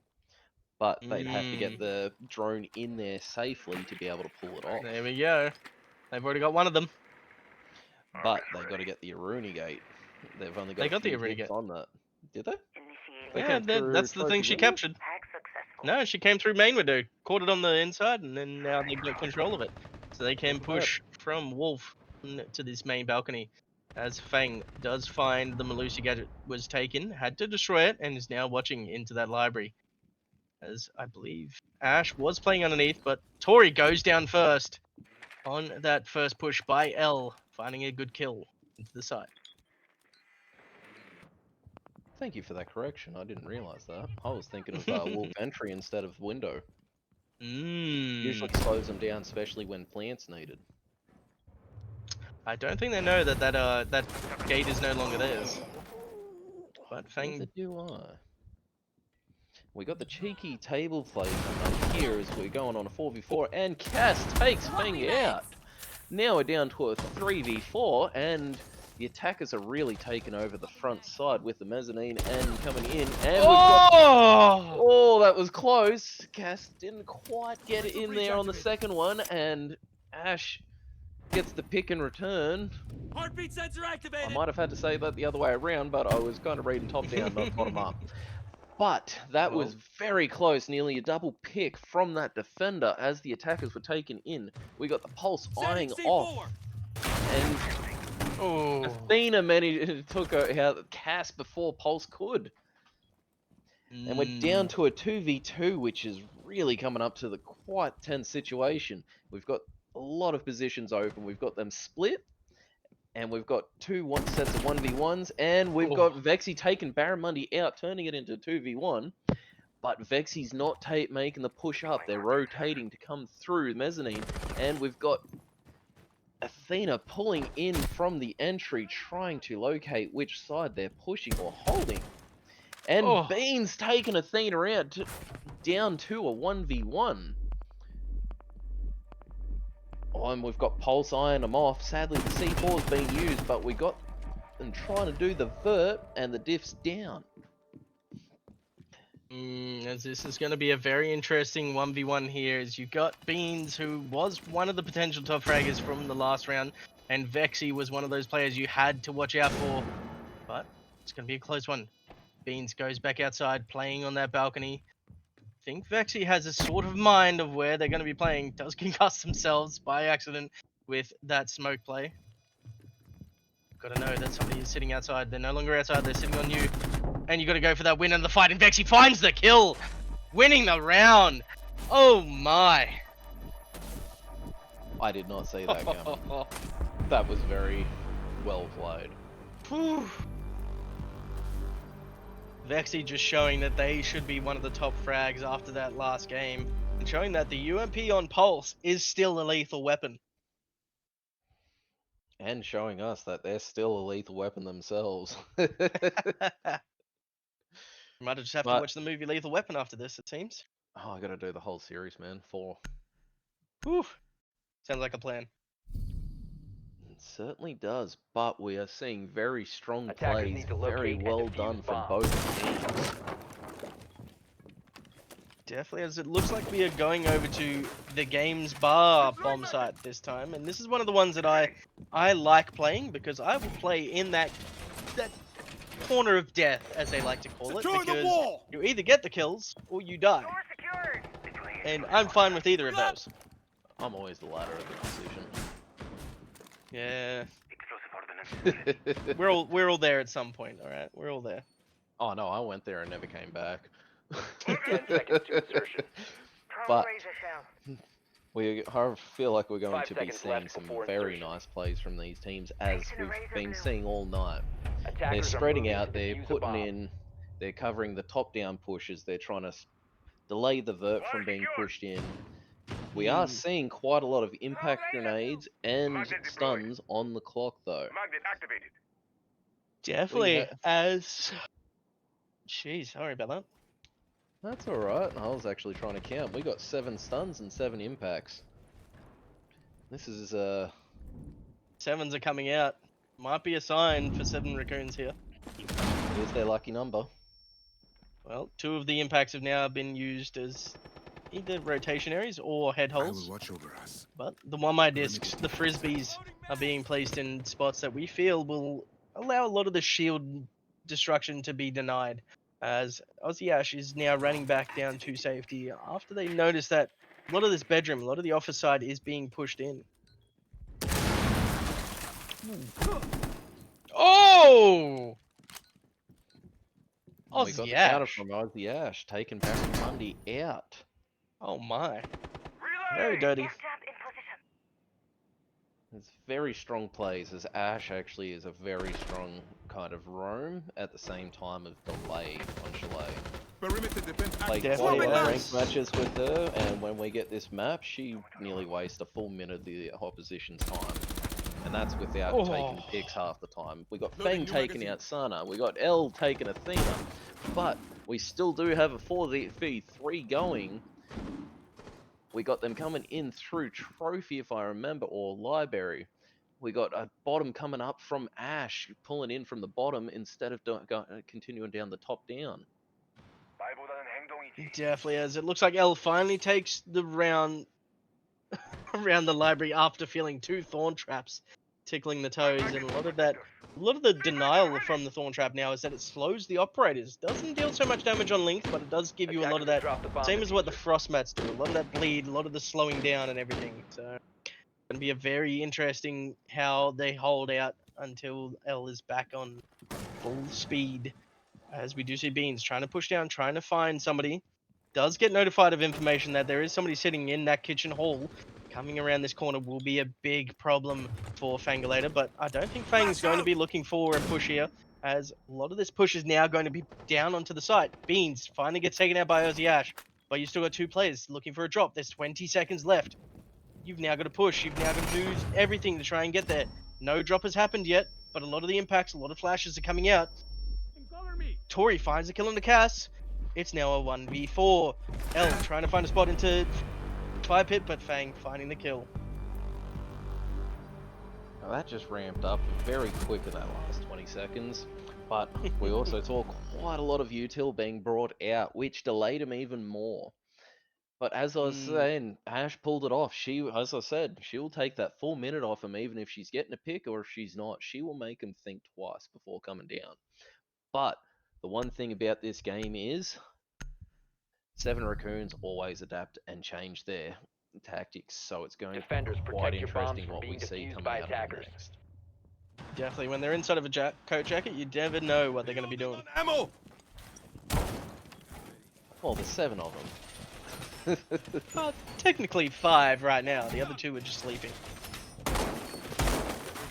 True. Wall secured. But we are now in everyone's favourite, though most avoided site, which is Garage. I love Yeah, it going there, seems- but at the same time, it is a terrifying place to go, especially when you're trying, Throwing a mine. you know, if you're aiming for a rank up or whatnot. Sentries deployed. It can go any way, depending on how strong the defense goes and what operators you've got. As we've got a Malusi, Fenrir, Goyo, a Cade, and a Warden. But they've brought in a Hibana Twitch Maverick, I'm on which is very key to taking down that garage and making a breach on top of a Dokkaebi and Zero. It definitely is, as we do see the first bit being picked up by Vexy, taking a lot of damage. I don't know where they took damage from just then. Oh, it was the Goyo. Early Goyo tag takes down a lot of Vexy's health there. Finally gets the drone as it's hiding in that snowmobile. A bomb has been located. Very sneaky spot. But you've got Athena sitting on these main fire pit stairs. Doesn't look like there is. There's the other roamer of. Looked like it was of Fangalator. Aussie Ash now pushing up in the kitchen as well. That's now 2 roamers sitting on the first floor and a potential 3rd sitting on those stairs in fireplace. We've got the main door open, but we've got no push or aggression from it. We've got Maverick pulling off what they can to do with the wall, but it is getting a bit toasty since they may have just missed that one little beam, which sadly every time I play Mav, I always miss that one bit before you can turn it soft. Torches on. Yep, and it's usually that top side one that usually becomes the bit of a nuisance when you're playing the Maverick. It's either a bottom side where you potentially get killed, or you've got the top side where you potentially get killed from the bottom side. Is the big problems around the Maverick play there. But we do see this back wall being opened up by a bit of a hard breach device. Someone does know that somebody is there, and it's Vexy with that C4 in hand, getting ready to get a good C4 off. Waiting for the opportune time to throw that cold pizza, as people like to call it, as it comes in. Finds the kill onto Sana. That's unfortunate. That was well timed. Well timed on Vexy's part. That was the 1C4 on that team, and they used it very well. I just love how L was over there poking Vexy with the drone of the Twitch, just zapping away. It was good to see. Not many people like zapping people with the Twitch drones these days. I love doing it. Sometimes it's a great way to try and get them to move so you can take the pick. Otherwise, sometimes you have to sit there and just take it so you don't they may know your position, but they don't get the pick immediately, which then you can still hold your position. And Beans takes Vexy. And we're in a 3v4 with Beans in for another one on Fang. We got Fenrir's gadgets popping off, making it difficult to see. Athena taking Cass out. And we've got a full push on the team, and they're trying to take in Barramundi, taking Ash. We're down to a 1v3. And it's getting difficult, but they're fighting those head holes. And Athena's managed to take very little damage. But the triple swing. Sadly, there's too many bullets coming Athena's way to be able to handle that. There was nearly a bit of a team kill there as L went for that swing with the pistol, but it was lucky taps getting the kill before she was killed in the back of their skull. As the next bands will come out, I'm suspecting a bit of a Maverick band to come out on this one, but it may be different. I can agree to that. Maverick would actually be a good band. Ooh, Ram. Cade's a very good band. But I'm Mm, surprised with the Ram, as Ram hasn't been used as much or had much versatility from the attackers. definitely, but it's all future picking for the defense here of Esoteric, as there's not much Solids. vertical play that have been played here. Attackers need to locate and defuse as many I bombs can as they agree, can. but we've now got a Solus cap can on the board, which is quite new. Mm. Yeah, so Solus has recently had the update, so they can't use their gadget through the prep phase, but it does come in straight away as soon as the prep phase is all done. But Ori on this Capcan is going to place him in very good positions to slow down a lot of the push or deal that sort of unknown damage that people like to get as they rush through a door to try and take a 1v1 or try and take a kill that they need to secure a certain area. But again, you've got a Brava on the board, so it can work both ways. At the same time, though, with Solus is very strong on Chalet with the amount of vert possible, which they can actually deny the plant quite strongly. Mm. Especially if they play very placid towards the end and the diff's coming up to it, they can deny it as long as they stay hidden well along. Activating shock drone. We do have an Ace, Twitch, Brava, Dockerby, and Zero, so we do have pretty much the same lineup as before when they attacked this area. Definitely, as we do see the first drone being caught off by Fangalator here, hiding in that balcony, looking for a pick onto these library windows. But Sana hanging on, just seeing if they can get a pick onto the main library stairs. All the way on a long angle, but you've got a lot of this pressure will come in as Barramundi finds a kill onto Aussie Ash. That is a big pick by Barramundi there. That's early cams being given up. And that is a Valkyrie off the board, so that is Valkyrie cams for free. Barramundi says thank you very much. As well as with how Ash plays them, can really reveal a lot of information to the attackers. But we do see a bit of slowdown in the attackers' gameplay as they go through this top. And we got Cass taking Fangalator out with a surprise coming up blue stairs. Was a double pick by Cass there, finding Vexy a little earlier on that Solus and then finding Fangalator trying to rotate back. But you've now got Cass in a strong position, trying to find an angle, but you've got Tori holding a nice tight angle on that piano. Doesn't quite find the kill. Cass finding a fourth, finding a third, and then Barramundi finding a second. Oh.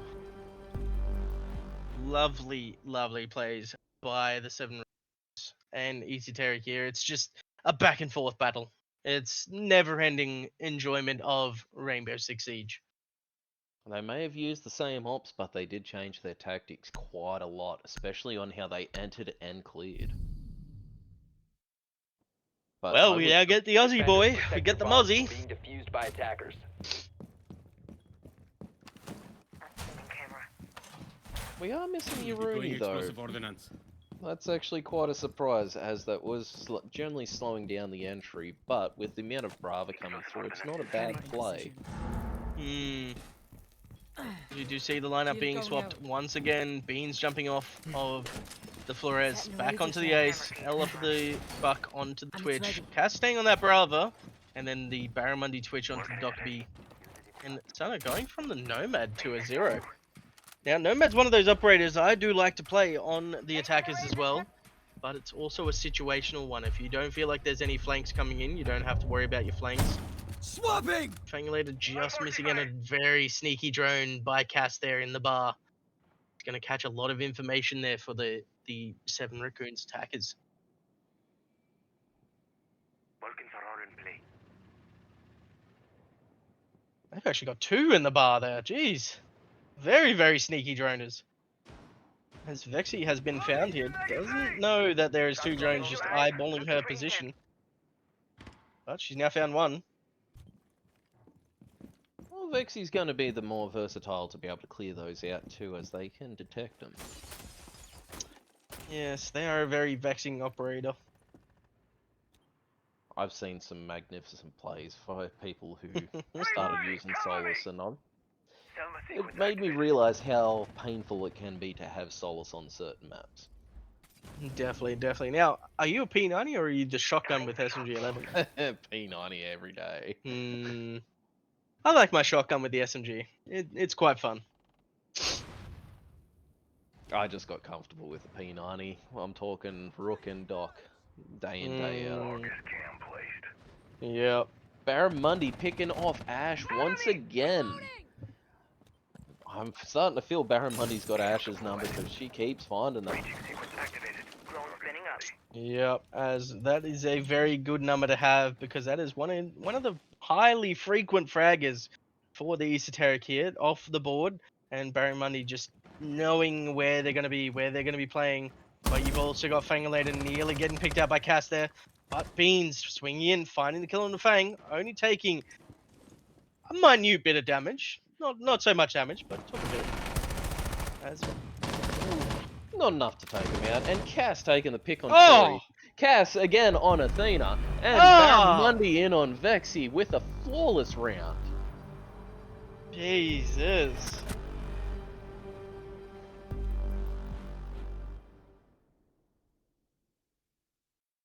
Sheesh. That was very, very fluently and quick.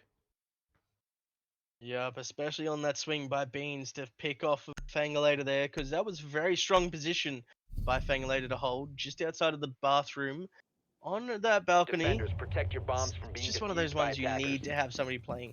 And if you're confident in the player that's playing it, you don't need to worry about anything else. But unfortunately, when you're in a 2v1 situation, it's not an easy hold. It certainly isn't, but at the same time, as I was noticing, all the attackers, they just got into position. They just moved as one with every angle kind of covered. As you would have noticed, you would have seen where Cass had the angle covered. Beans went into one other direction, left and completely trusted Cass, which 2 picks later, and then they pulled around. It was very, very well played, and they didn't lose a single op through that. All of them just got in position and executed their role. Deployed. Definitely. Setting a razor shell. But it's all down to this next round as we do. I think that was the first pick, or a bit of a damage done to a friendly drone. But Athena placing down these very annoying traps over in this library side. Aussie Ash trying to find some good Valcam positions. We'll get him down as Aussie Ash finds a good kill onto Barramundi with an early C4. That's payback for the last 2 rounds from Aussie Ash there, finding the kill she needed to. And it was on a very quick swing in, it seems. As she's going to back off, does find out that somebody is pushing through the bedroom area of Cassia. And it's just going to be a very, very tough push. Now that you've lost your Zofia here, you don't have as much concussion, you don't have as much denial on shields and such. But Aussie Ash does get droned out. Can't quite find the drone, but does find Beans' head in a very good run around. Beautiful plays by Ashia. Does fall back all the way to the basement here to try and circle around to get back to site to give support to her team a bit more. That is a whole minute 50 off of the board. You can worry less This is about going to be a grenades now. great round for Esoteric, but you've still got a very powerful lineup with Cassinel and Sana all coming out to try and find these angles back onto the Esoterics. Low push coming from Cass onto the piano side. We'll try and find a fight onto the shield at top of library here. You've still got to go through the frag grenades. You've still got to go through those 2, maybe 3 1-my discs that are going to be down that hallway. As we do see Sana, she triggered every single thorn trap in that library room, and triggers another 1-my disc there. But it's all in the work of trying to get this kill on. Reload! My eyes, I get blinded as well, but they do force Athena off of the shield. Doesn't quite go down. Now Cass finally destroys that shield, gives a bit more of that phantom comfort to her team, as it is now still a 3v5. It's been a very strong play, especially on defense, trying to bring it back after that stronger push from the attackers last round. But they are in a bit more of a comfortable position that they like more, especially when Ash got her revenge on Barramundi. I feel like she had a giant grin, to be honest. I would too. Definitely as it was one of her C4 highlights apparently, but Sana does jump in the main window of fire, does find a kill, but does go down, as we do 3 see. seconds out and they're pushing the clock. And Athena pulls in the last pick before the clock runs out. Unfortunate for Elle, almost had the smoke in a good position for her to plant, but there was a small gap allowing for the players to find her and to deny that plant, as that is a pretty good hold by Esoteric there, having a 3-3 at the end of Chalet. Again, these attackers are finding opportunities, they're finding what they need, they're hitting their marks, and they're securing a 3-3 for their attack. It's down to the 7 Raccoons defense, and Esoteric are up on the board for attack. Did you see the Maverick Azami being the first things banned? That's a very strong pick, especially on this map, as Azami can take out quite a lot of the very useful positions that you would use to, and makes you waste utility, such as the drone hole on Garage when you're trying to take off. We got the mirror once again, smart pick with the ace, which can make it a bit harder as they'd have to pull a thermite up onto the walls, which then draws in one of their very vital operators up close. But we have a Nomad on the board. I'm a little curious if we're keeping Nomad on the Attackers board. need to locate and defuse I would bombs. like to see Nomad kept on the board, but Fengalator we never know with these actually is a teams. very strong player with Nomad. Knows the placements, knows what to do. In combination with a Dockerby and a IQ and Lion, very versatile. And then you'll have the Lion that will be supporting the Thermite. Device But activated. we've also got a Rooney, which Bean's pulling out the DMR. We've got Bandit, we've got Wamai, we've also got Solus and Go-Yo once again. So we're going to be having a very fun mix-up, but we've actually got a Bandit on the board instead of Cade this time. Definitely, but having a bit more access to that Aruni, a lot of denial, and no Brava on the attackers for this round is going to really support that Aruni pick. So we do see Beans very confidently going to hold the library by herself. We do have 3 attackers though, pushing towards library, taking the windows 4 angles. I found one. Second floor. Look like a lot of drone work coming out by Esoteric here, doing their job, trying to find what looks like Cass is now playing on that main balcony area. That's going to be a lot more denial coming in with those 1-my discs, dying a lot of the grenades, a lot of the flashes they may come from that K9 window. looks like it's going to be a bit easier for Hold here as they're rotating all over to the other side of the map. They're probably have identified how many roamers are through the top or blue stairs and rotating around Bomb to try located and by attackers. actually Ooh. basically take force by numbers, which is not the worst tactic because you got one on repel. When ready, can take an angle from the window, which will take anyone Reloading! unsuspecting off. That was Time to make a very new door! close from Athena, nearly taking the pick on the and Ooh. Beans gets Athena. Ash has taken Sunner out. Fangulator takes Beans from the window. We got the diff going down in the smoke on a 4v3. We've got the buzzer still going from Dockerby. And we've got nades getting prepped to go Ooh. through. Aussie Ash might be caught out here as she's taken a lot of damage. I think that was her own nade that damaged her here. But Tori getting taken out by Cass. You've still got one on the rappel. You've got Aussie Ash now outside now. Does go to safety. One person gets knocked back through by one of those Nomad air jabs as Vexy finds another kill on the Cass. That is a 3v1 here as Barramundi has to find a good kill. If I find one. Barramundi's sadly getting a little stuck as with the angle's going. Barramundi's taking Vexy, getting ready for the repel, but sadly the counter's taken down the diffuser and they haven't quite taken the round, but the attacker on the window just did not notice to get that last pick before Oh, trying it's to in ran out. that dead zone of the view. Sadly, it does get a bit difficult to tell if they could see or not from our angles. But even then, I didn't think Barramundi noticed them as their outfit was pretty tucked in with the window as well as that outside view. Unfortunate for 7 Raccoons there though, as now Esoteric takes their first win on their attack and looks Attackers very need to comfortable locate with and it. defuse as many Even bombs with as they can. the late roam there by Barramundi. Almost caught Aussie Ash off of guard, but couldn't quite secure the kill to allow her team to have an advantage of a 3v3. Deployed. And we've also switched in now. We've got a Legion on the board, and we've got a Malusi. But very smart, still pulling the Wamai in for the util with those magnets.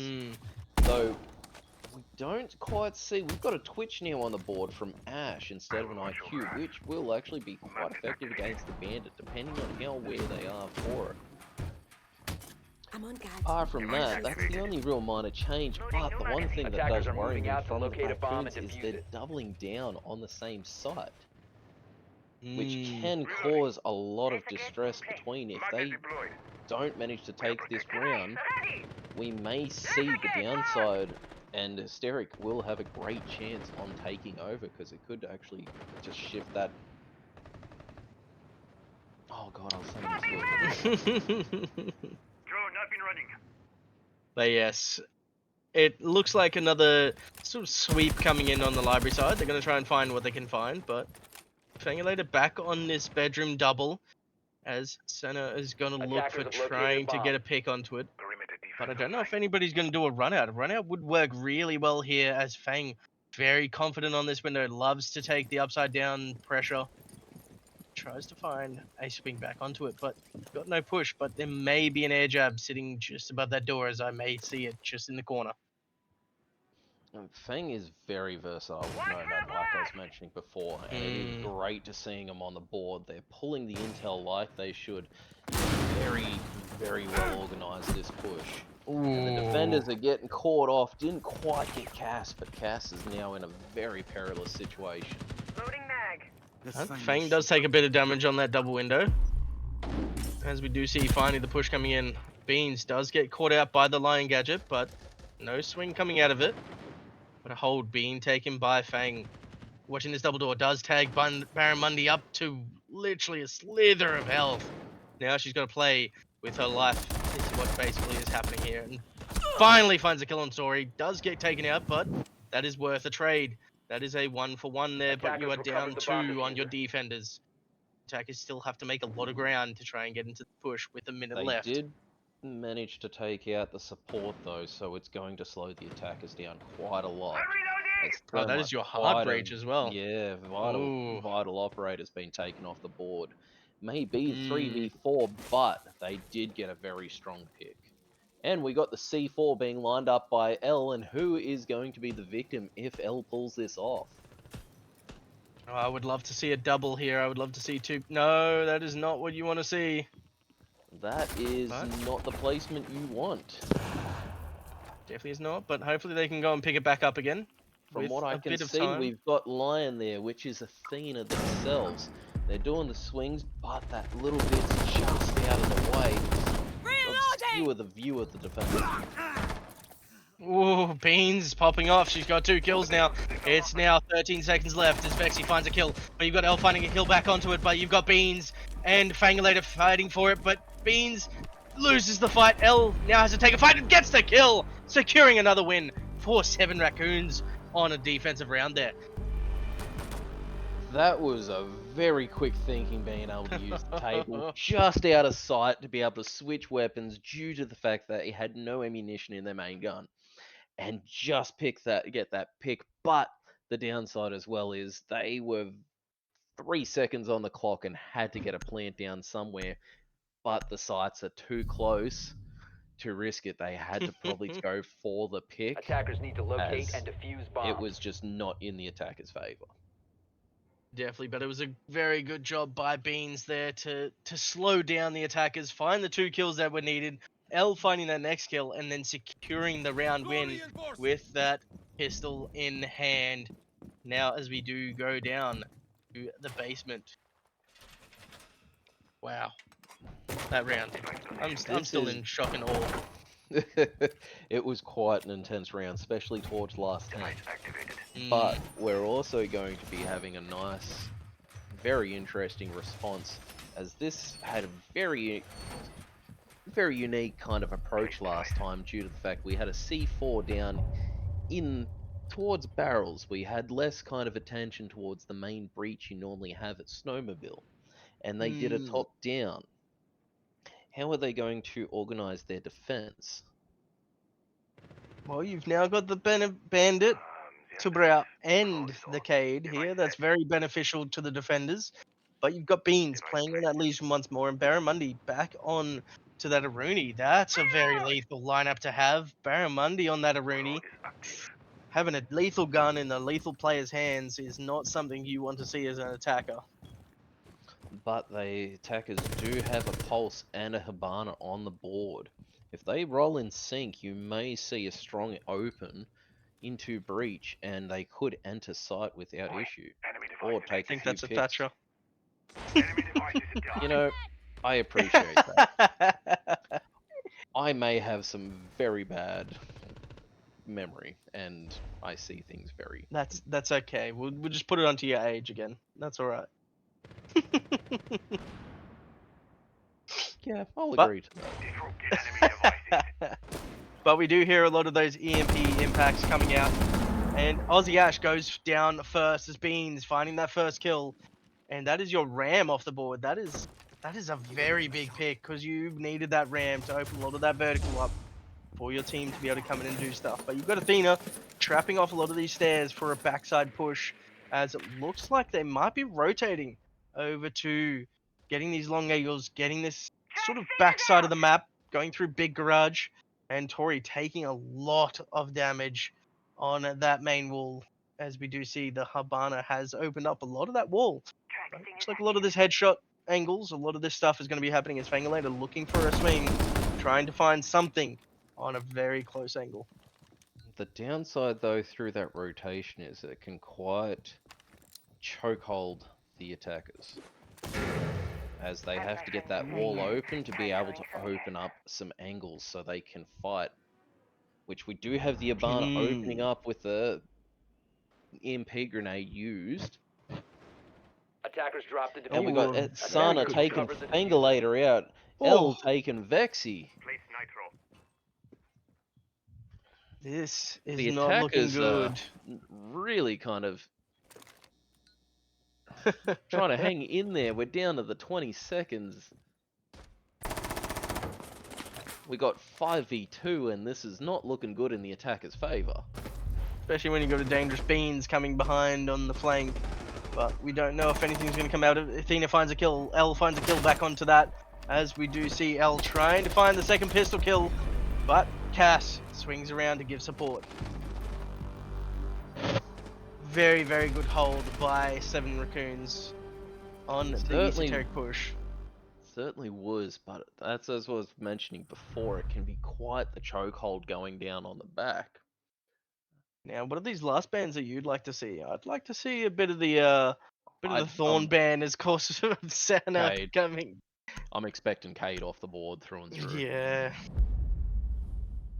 Cade and Dockerby, yeah. I wasn't sure about the attacker, but I knew Cade was coming off. He's really strong on the defense, especially with this map. He's got some very nice placements. IQ can take him out, but with the way they roam, it does put a lot of pressure on the attackers and a bit of hesitant, which actually Defenders, protect your allows the bombs from being defenders to defused by delay. attackers.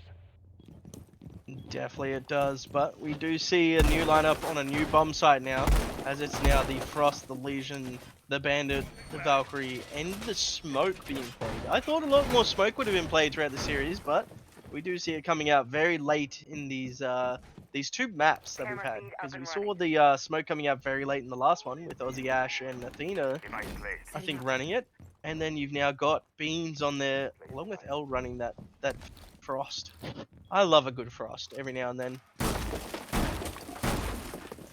Frost is a great op, as I was saying. If you can place the mats in the most inconspicuous places, you can certainly throw the opposition out and just really get some. I'd call it an unnatural pick, but you know, Device activated. it's great. Definitely, it's interesting to see 2 bulletproof cams being on the board as well. It's a lot of info that you can gather from them, but it's also a lot of a lot of other stuff that can give you, like the drone denial. You can zap the drones, EMP them, allowing you to then go out and just destroy them and stuff. So it's going to be interesting to see where they are placed.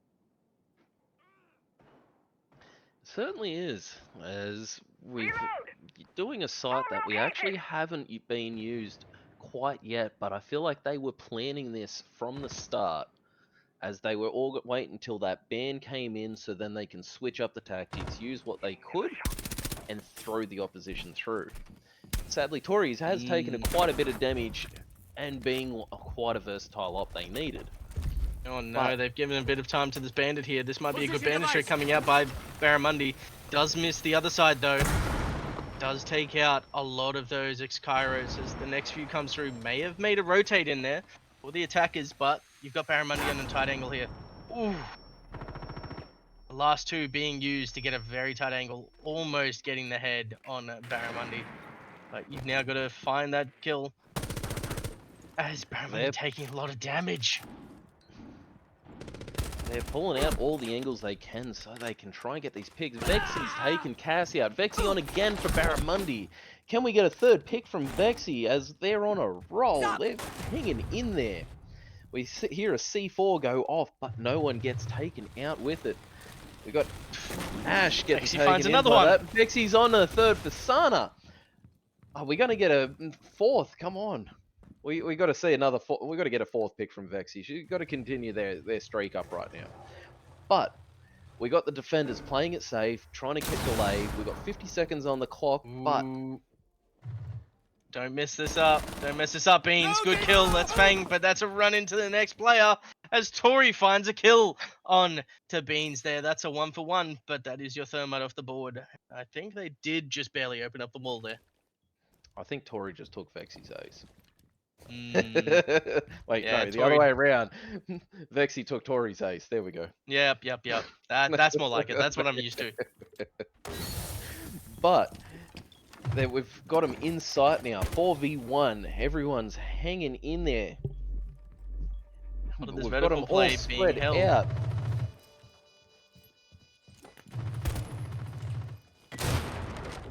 Oh no, Aussie Ash with those nades are not very good.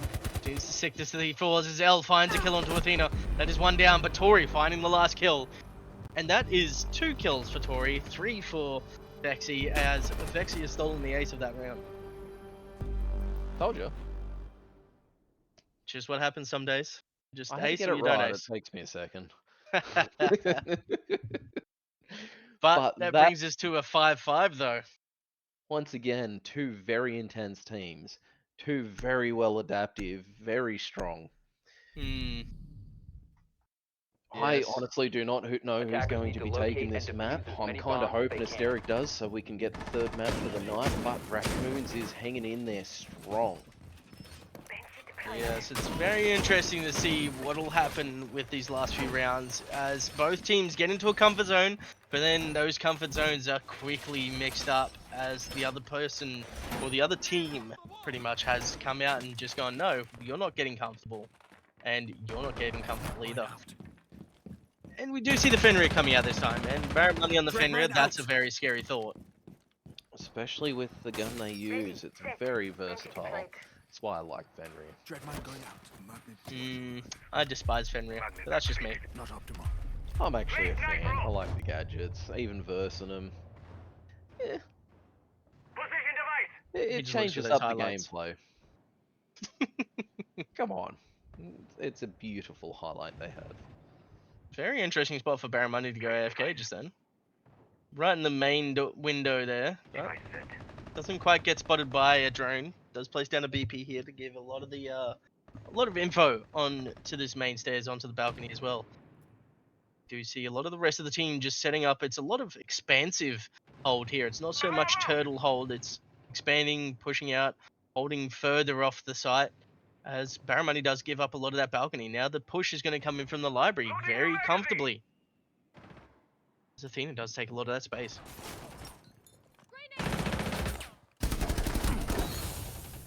Finds We've got one. Athena taking Cassie out, and then we've also got No. Athena taking Barramundi out after Barramundi nearly got the jump on Athena. We did also see Barramundi nearly take a blind pick from one of the attackers off the roof trying to open up the window. Drone up and But running. we had two defenders quite snug together, and that kind of went south in the favour. We still got 5 attackers on the board to 3 defenders. Loading new mag. Off the board. They're slowly and meticulously pulling apart the defense, and I feel like they may have the round, but anything can happen. Definitely, as we do see Vexy trying to be that very thorn inside of the side, as it's now prone versus prone here of L versus Vexy. C4 coming out, doesn't quite find a kill, but does slow a bit of that push. A Lesion Mine coming in, slowing the push, but Vexy finding the kill on the beans.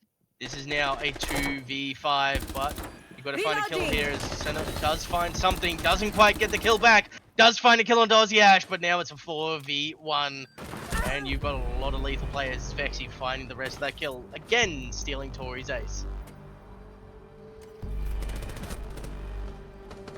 One day Tori may be able to get the vengeance and take their race back, but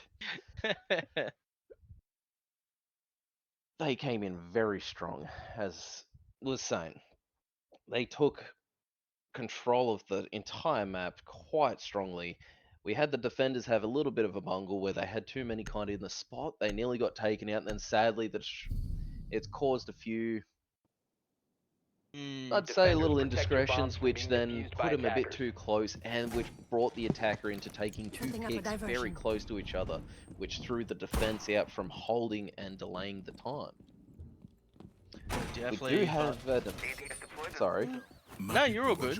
I was just about to mention, we do now have Alibi back on the board. We're down in the garage. We've got a Bandit as well as a Tubaro. I don't know how to pronounce it, but a Wamai and a Tubarão. Jaeger. So they're bringing out all the denial they can.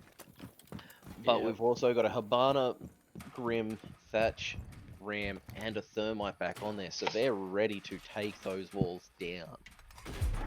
Definitely. Now it's going to be very interesting to see if there's going to be any roam at all, as you do have a lot of this site pressure being played, but you do have Beans playing on that 3rd floor, or the 2nd floor, I should say, with the very lethal Alibi is a very dangerous operator to have in her hands. It's a lot of entry denial, a lot of just counter-intrusive gadgets with the clones is dangerous.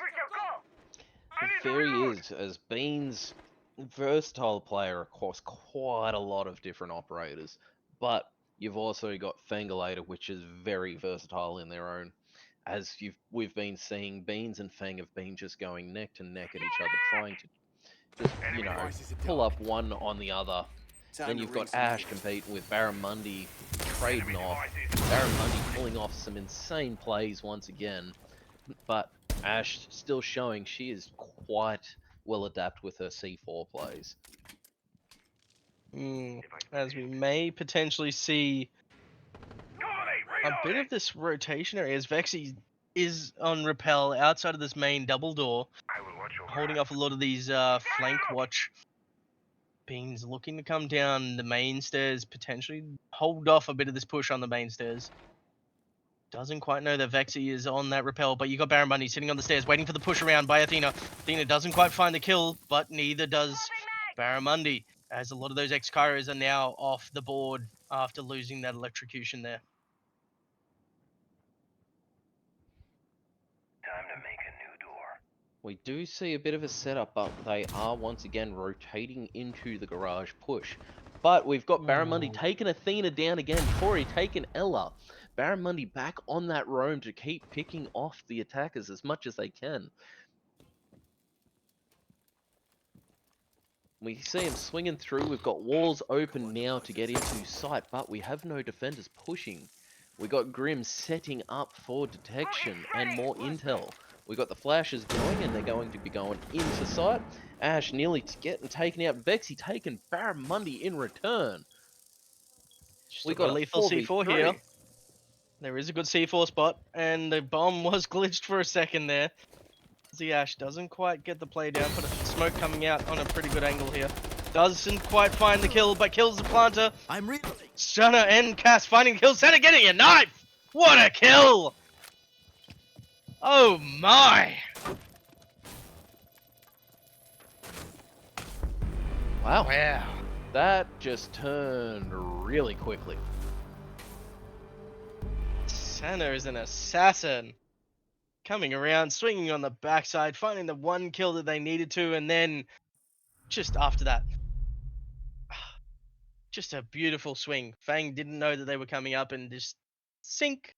In goes the assassin knife to win the round. Certainly, there was quite a few unexpected things, even on our part, as much as we can see through. That just rotated against the attackers so quickly on a 4v3 turned into a 3v0. Attackers need to locate and defuse The bombs. attackers did get the plant off, but sadly they just didn't have all the angles covered to be able to defend through, and the smoke may have been more detrimental than beneficial. Definitely, as we do see a lot of good kill lineups here as Cass and Beans both on 10 kills each. You've got Vexy sitting in that strong 12, Fangulator and Ash sitting on that 7, along with Barramundi L 9 and 8. My Pick goodness. up the magnet as your What, lucky charm. what kills are coming out by these players right now? It's very impressive, as it's not where you rely. No team is relying on one player; they're all playing their part, Device activated. and you're seeing it quite evenly put it through where they support some players quite strong, but they're getting picks and they're helping each other out to get to there, which is really good to see in between. It's not just one man carrying them all; they're all carrying their weight. They're all playing really, really well, as we're seeing on a 6-6 again. One woman. Always room for more. My apologies, I'm just used to that quote. No, that is very understandable. That is, it's just great gameplay by both teams here. Again, just on another map that requires a lot of lethality in your pushes, a lot of confidence in where you're going to take, a lot of confidence to deny a lot of the rotations, right?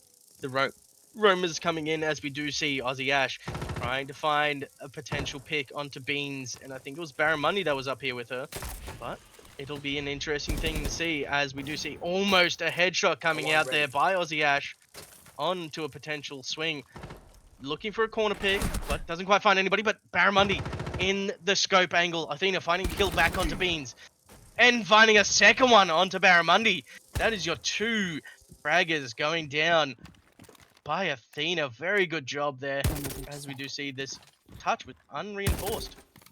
Knock knock! Unfortunate use of two X-Kairos there. Had to go and use the second batch, but that is the hatch open. there is a lot of potential time as you've still got a minute 30 coming in on this. And L, Senna, and Cass have to defend this against 4 attackers. We do have Fangalator moving into that corridor, but it is kind of hopeless due to they need someone to disable the electricity so they can put the thermite on. We do see a bit of a turtle coming in, but they are pushing quite strongly in. We got that wall coming ready to go, but Tabaro takes it down with the ice and may be able to get it going. Very interesting flank by L here. I think Senna's also looking for a flank as well. This might be a double pick. Leaving Cass by herself is a very interesting play, but you've still got a lot of lethal potential coming in from Cass. She has done very well with that gun as Senna is all the way on the top floor. L almost getting an angle onto the person sitting inside the kitchen dining there. Doesn't quite find the kill, but Cass is... see how this goes. Yeah, Cass is tucked in to a point where they can't quite identify their location. This is getting quite to the pickle for the defense, but they can turn it quite to their advantage. As we do see Senna finding the first kill on the Vexy. This is now 15 seconds. Plant is down. You've now got L trying to swing in. Doesn't get the C4 off, but Tori finds a kill onto L. You've now got to try and find kills here. Swing off of each other. Cass finds a kill onto Athena. Downed by Fangalator versus Senna on this last one to see who takes the lead on a 6-7.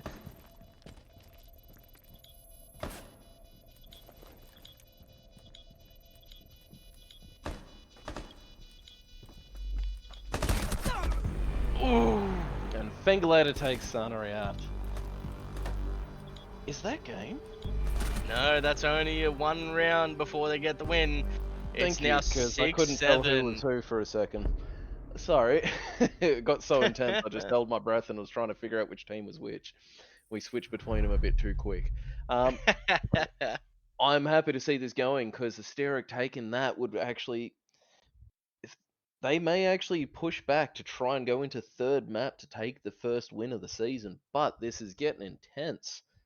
At a point, I don't even think I've got some words. I just hold my breath and wait to see how it's gone over.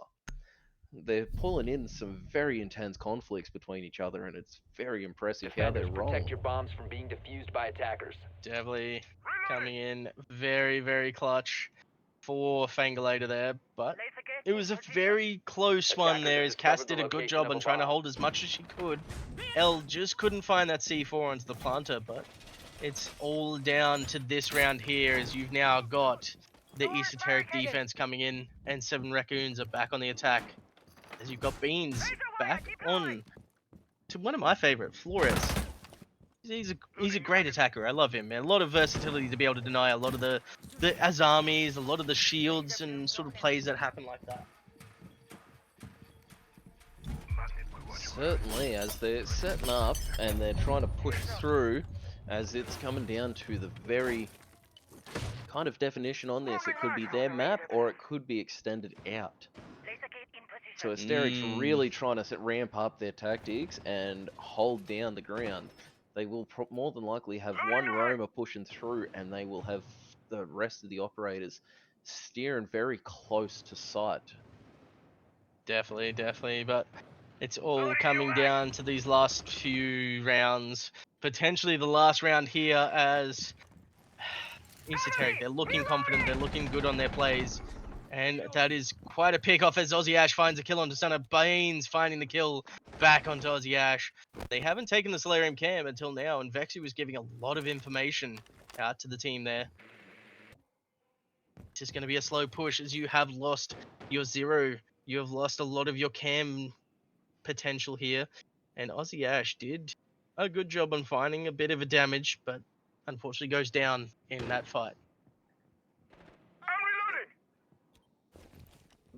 Still sitting on a 4v4, which is holding it strong, but we've got Legion off the board, but they did take a 0. With that 0 gone, it's going to reduce the information on what the attackers can use to identify where the defenders are pushing or if they've got to rotate. But we've got the Twitch coming out to try and take some of the utils off the wall or try and reduce the cameras on them.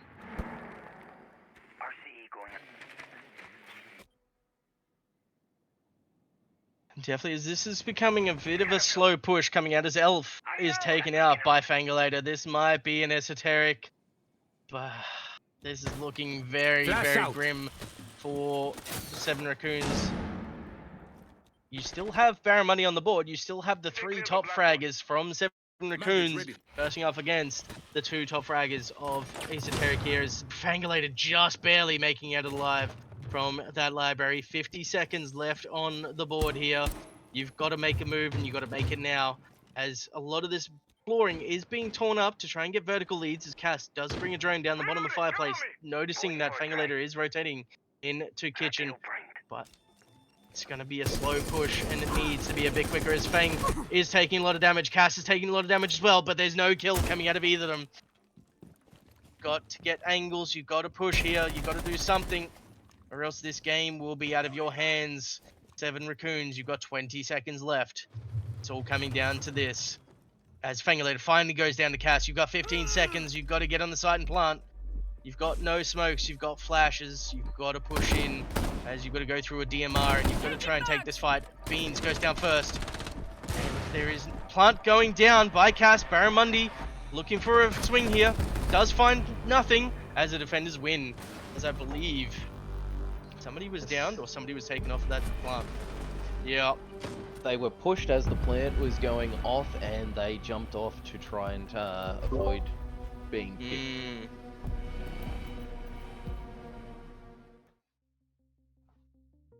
Well, we have had 2 great matches coming out from these 2 teams, and it's just a back and forth. It's just right in the last 30 seconds, it's just speed, speed, kill, kill, win the round or you lose the round. It's one of those 2 aspects. They are adapting as quick as they are setting up the plans. Like, as I said, I had a feeling Aurora may take it, and we're going into the 3rd map. It is the home map of quite a lot of players, especially with how long the game's been out. It is the most comfortable map for a lot of us, but when it gets down to that point, you got a couple players that were on Aurora that will just buckle down, push through, because that is their map. They know it. And it was very well hard fought. Like, 7 Raccoons did not go down without a fight in that map. They put up an absolute show. They made you just question what was going on. They made you think twice about how the push was going to proceed, how you were going to get into sight, how to get it down, what to do, how you're going to enter. Definitely. And I have noticed a lot of the people in the chat, thank you for stopping in and watching this great matchup between 7 Raccoons and Esoteric Adepti. It has been a glorious matchup. And I've noticed that one of the people in the chat that we know very well and was going to potentially be in this competition as a Qatari has called you out as ancient. Yeah, they may call me ancient, but she should be competing. Oh! Are we talking about she should be competing for the ancient tag, or are we? Oh, just in general, she should be in the league. Yeah, but unfortunately, she's over having a holiday somewhere, isn't she? Yeah, she's overseas, but you know she does work hard. Everyone's got to take their time to relax. Yes. It is quite, maybe speaking Japanese in the chat. I mean, there is internet cafes over there, so she may have put in one round, maybe a game. Just putting it out there. But you will have the ping difference. It will create quite the difference. Ping is no difference for her. But in saying that, we do need to ping into our last match of Border is our final map here for Esoteric versus 7 Raccoons. And I still don't know how many Raccoons are actually in that jacket, because we've seen a lot die, a lot get kills, and a lot just come out of nowhere. Certainly have. I still feel like they stole my jacket.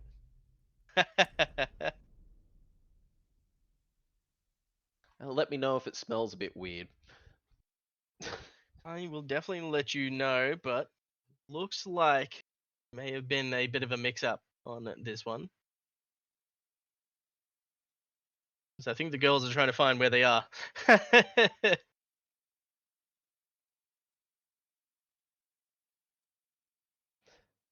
We may have the teams around the wrong way.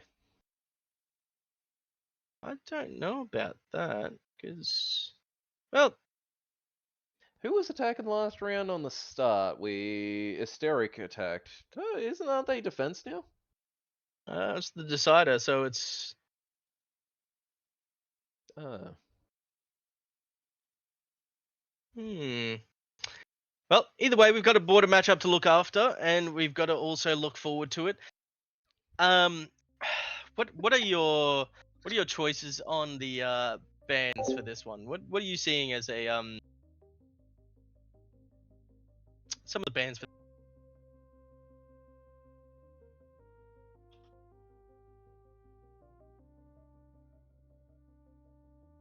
I'm just waiting for things to get solved. I'm actually a little lost what's going on here, as I have no idea who's supposed to be on attack or defense.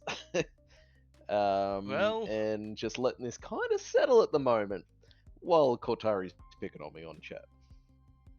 Again, about my age.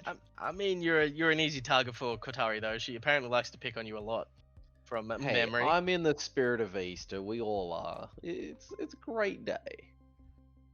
It's just we're also Instead of wearing hunting the bunnies. chocolate eggs, he's been hunting something else. Look, I just pray there's no one dressing up as Elmer Fudd right now, because that's not going to go well for me. Hey, it's Wabbit season, as they Duck say. season. Wabbit season. Duck season. That can be a back and forth for a whole night, but as we do have a rehost coming in for this match, it's going to be an interesting match. This final map is going to be draining, in a good sense. In a good sense, though, it's going to be very Yes. It's going to be quite unique, as Border's not generally in the highest of picks. Mm. It's definitely an interesting map to go through. You get quite a lot of different approaches, different defenses, attacks, but you've also got quite a lot of potential either way. You do. As I'm loving this stuff that's coming out in the chat here, is Cortari is just picking on you, and it's glorious to see.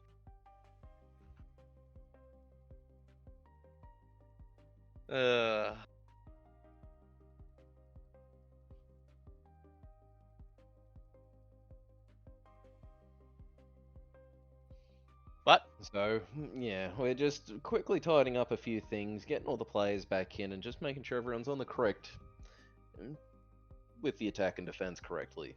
But, being with Border, it is going to be interesting because what would you say be the best picks to ban at the start, since we've got 2 on defense, 2 on the attack? What would you take out for a Border attack?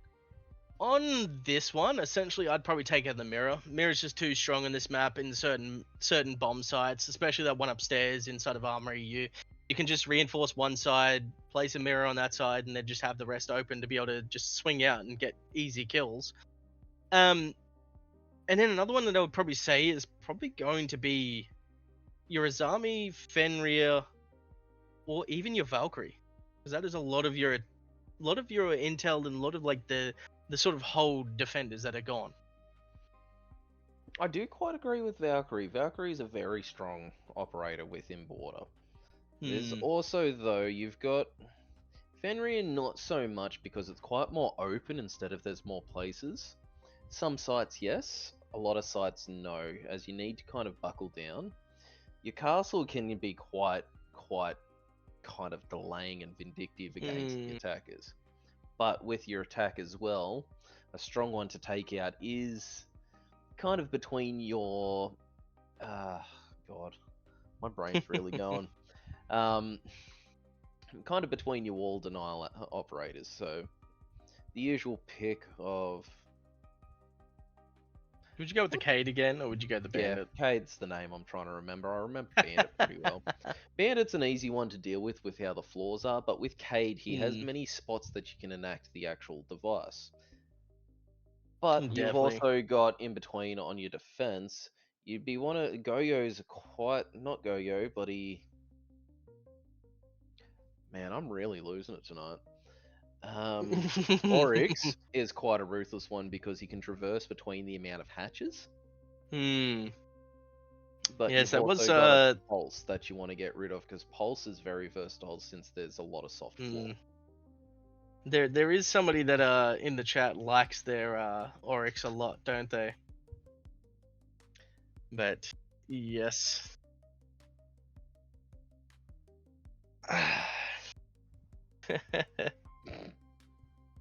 But no, we're coming into the very last sort of picks as well. When you go into your next two for the final two picks of it, I'd probably go with. I don't know if you go with the Legion. Just take the Legion off the board would be a big thing because, as we've seen, beans on that Legion very lethal. Legion on a small map like this, it slows down a lot of your attackers. But it's all down to these teams and how they play. But Legion has never been my top pick on Border. Sledge is a good pick. Mm, Because So he you're does thinking a lot of attackers soft now. wall denial. Yeah, I am. Defense-wise, though, there was one, like... Oh, God. Generally, it's a Valkyrie kind of mix in with... Usually Pulse is a big one. Pulse and Cade or Pulse and Valkyrie? Yeah, I'd probably say the first one would probably be the Mirror, maybe Valkyrie or Cade. Mirror is And quite then- strong, as you're saying, with Archives as well. Yeah, but it's all down to how these teams play, because it may come down to these players might be confident enough to play an Ashe or play a Kali, or even just go into the floors and deny that mirror play. But you've still got that armory placement that you can do, that wall, you can reinforce it, place a mirror on there, because it's got a lot of the hard floor directly underneath it, so you don't have to worry about the floor banging. That's very true. It's down to the teams and how confident they are on playing against it, playing with it, or just in general playing around it.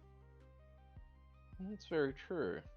As you can get away with using a Glaz on the long range with Archives as well, which can actually take quite a few picks with the way he works. It's very strong. Definitely. Though I do know with Ashe, Valkyrie, definitely you'll see Ashe play Valkyrie if Valkyrie's on the board. With Beans, you'll definitely see a Legion or another Solus popping through. Barramundi, I feel like there's going to be a castle play popping up from Barramundi. Definitely, but it looks like all of our players are ready to go as we are about to head in to our third map of the night and the last game of this night as well, which, of course, to you guys again watching at home, thank you for doing so. A big thanks to you as well, Vac, for coming in as a last minute for the casting and such, so it's good. I was quite surprised on my part, as I've been quite busy this weekend, and I'm surprised I haven't hit the hay by now because, well, everyone wants to really pick into my age. But, you know, I can stay up a little bit. I might not get Yeah, trouble being up past my you've got a bedtime. little bit of leeway. Only because you don't have to work tomorrow, correct or no? That's the first time in a long time I could say yes. Yeah. But in the end, we've got a Ying mirror ban here, and Not Ying is a a very bad good play. pickup. Very good pickup on the attackers here. Certainly, though, downside is neither of us called it. Well, that's how it goes in these Azami and games in Dokkaebi Dokkaebi. Azami. I called the Azami. You didn't call the Azami. I called I'll take the nothing. point. No, you called you Mirror called the and Valkyrie and the Azami. Pulse.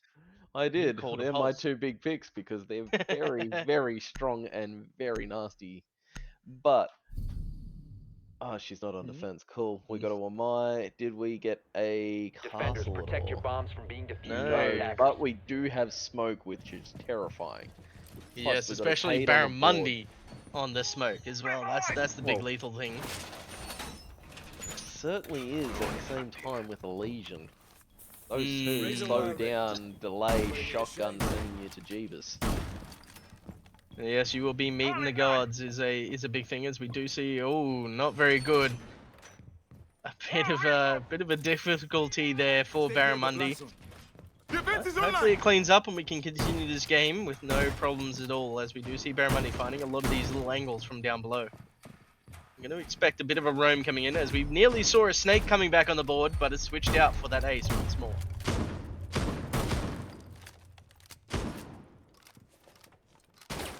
Mixed in with the Thatcher. I remember his name. Ah, look at you Got the go. ace mixed in. Are you sure it's not a Takes pulse? moment. Honestly, look, Pulse is a great one, but he's defense, and I keep mixing him up with Thatch. Don't ask how. I think we know how. It's all on the age. We already know that. I wish I could say that, but it's definitely been long before I could tell you. But yes, you have Vexy taking a bit of damage, as Barramundi also takes a bit of damage as well.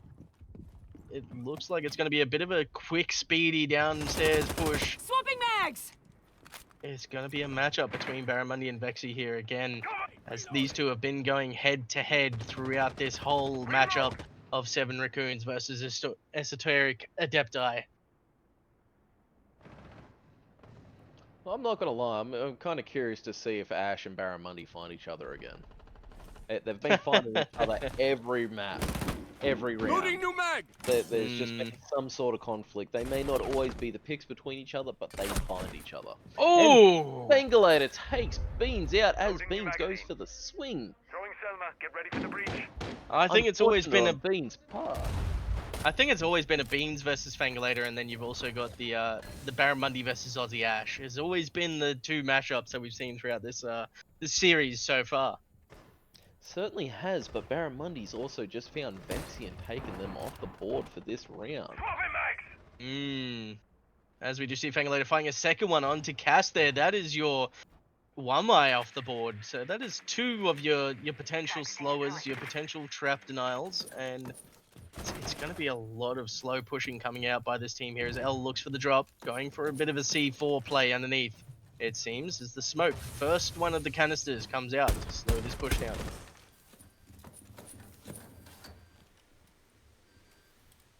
Barramundi's taking the angle. We've got the attackers pushing back just as hard. And Sana taking Aussie Ash out. Sorry, Barramundi, not this round. Your teammates managed to get the pick before you, but we are now going back to a 3v3, but anything's still on the board, and we're seeing some very close calls, and Ella takes Athena out. Changing mag. Down to a 2v3, but once again, we've got the pushes coming in, the smoke's starting to play. You got Fangalator still in a pretty good position, does get taken out by Sana here as they are downed, but don't know if they are going to finish them off before this round is finished, as Barramundi is looking for that swing, and it's going to be L finding the last kill on a very good flank push. They ran it down to the last 5 seconds as well, which really put the pressure on the attackers. Definitely, as we do see a lot of pressure being applied by Barramundi on those the beeper stairs. It's a crucial spot you need as a defender.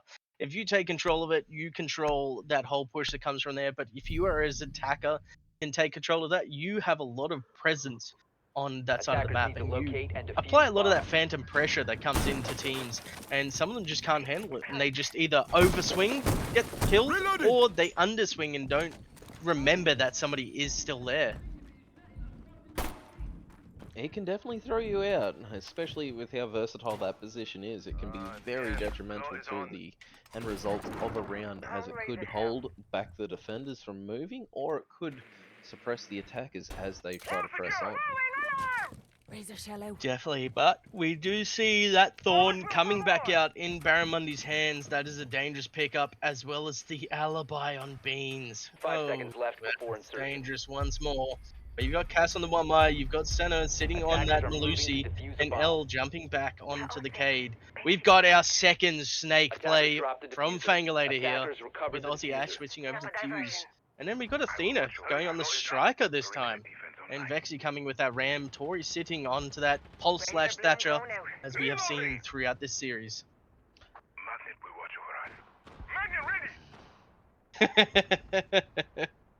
Many points to my man, yes. Thatcher. I will remember eventually. I got it last. Ooh. Reload! Ooh. And we've had a very close call between Thatcher and Cade. That's his name, right? But yes, a very close call coming in there. Ella finding a little damage on the Tory, but none back from Tory there. As it looks like it's going to be a bit of a slower push. Barramundi is looking for a fight here. Is going to potentially...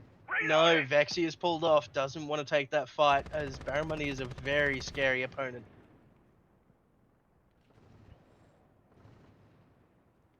A lot of roaming potential happening upstairs here with Beans and Barramundi, and Elle sitting out in that open lobby area, waiting to provide a bit of support onto the Loading two girls that are upstairs. Certainly, holding the archives definitely also slows down the push of the attackers as it's got a very versatile position. Beans providing the assist, and Aussie Ooh. Ash getting the pick on Barra to start off their rivalry in map 3. But you've got Beans to go through now, and we'll see if Aussie Ash... No, Aussie Ash goes down to Beans, as Beans will try and do a rotate here. It does find a second one onto Athena, but doesn't see the third one that's swinging in by Fangalator. And gets a trade-off with Vexy. You are now in a 2v1 situation, and Elle finds that kill onto Tori. This is just Snake versus the dangerous positioning of Elle, and hopefully Senna can play off of each other here. But Fang is still not a sort of operator you don't want to get away from.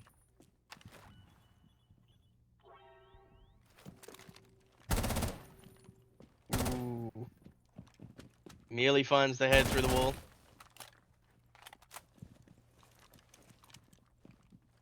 A lot of movement coming out by these two players on the 7 Raccoons. Fanglander trying to find an angle, but Elle sitting in the perfect angle, always on the edge of the screen, where you cannot see them with that scope, and manages to find the kill to secure the round for 7 Raccoons. This is a very strong start for 7 Raccoons, especially on the defense, as this map can be quite attacker-sided. Definitely, but we are seeing a lot of confidence coming out by the two players that have had struggles throughout the last 2 maps. Coming out and being very confident. As we said, this map is a comfort map Defenders, for protect some your bombs players, from being and it defused seems by like it's attackers. definitely a comfort pick for Sana and Elle, as they are both in that top frag selections here, as Beans is still one of the players that you have to watch for. I saw that castle play coming. I finally look, it came through. I had to get something right today. My magnets will protect us. Yes, it's on their downstairs hold this time. Very smart playthrough, because you've got the bathrooms on top of the actual small box room. Maybe a site, but it also holds off on the windows, holds off on site. You hold down for the top down, and it just funnels them a bit more, forces them to use utility that they don't want to Attackers' objective is to necessarily defuse use the to be able bomb. to then gain access to move freely. But I'm going in now. Patience. Definitely, but we do see the Nomad, Ram, Habana, Fuse, and Ash now on the attackers, with the Castle, the One-Eye, the Goyo, the Bandit, and the Cade finalizing out that roster for the defenders.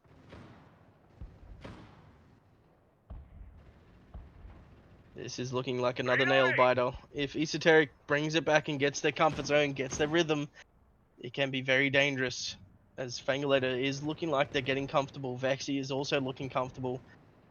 As soon as Athena starts get going, it's going to be very dangerous for the 7 Raccoons. Especially once you've done, we're 2 maps down, so there's definitely going to be a bit of wear and tear between the teams. Ooh. And Ash taking Barramundi for a second round. At least we got the rivalry still going as we were talking about.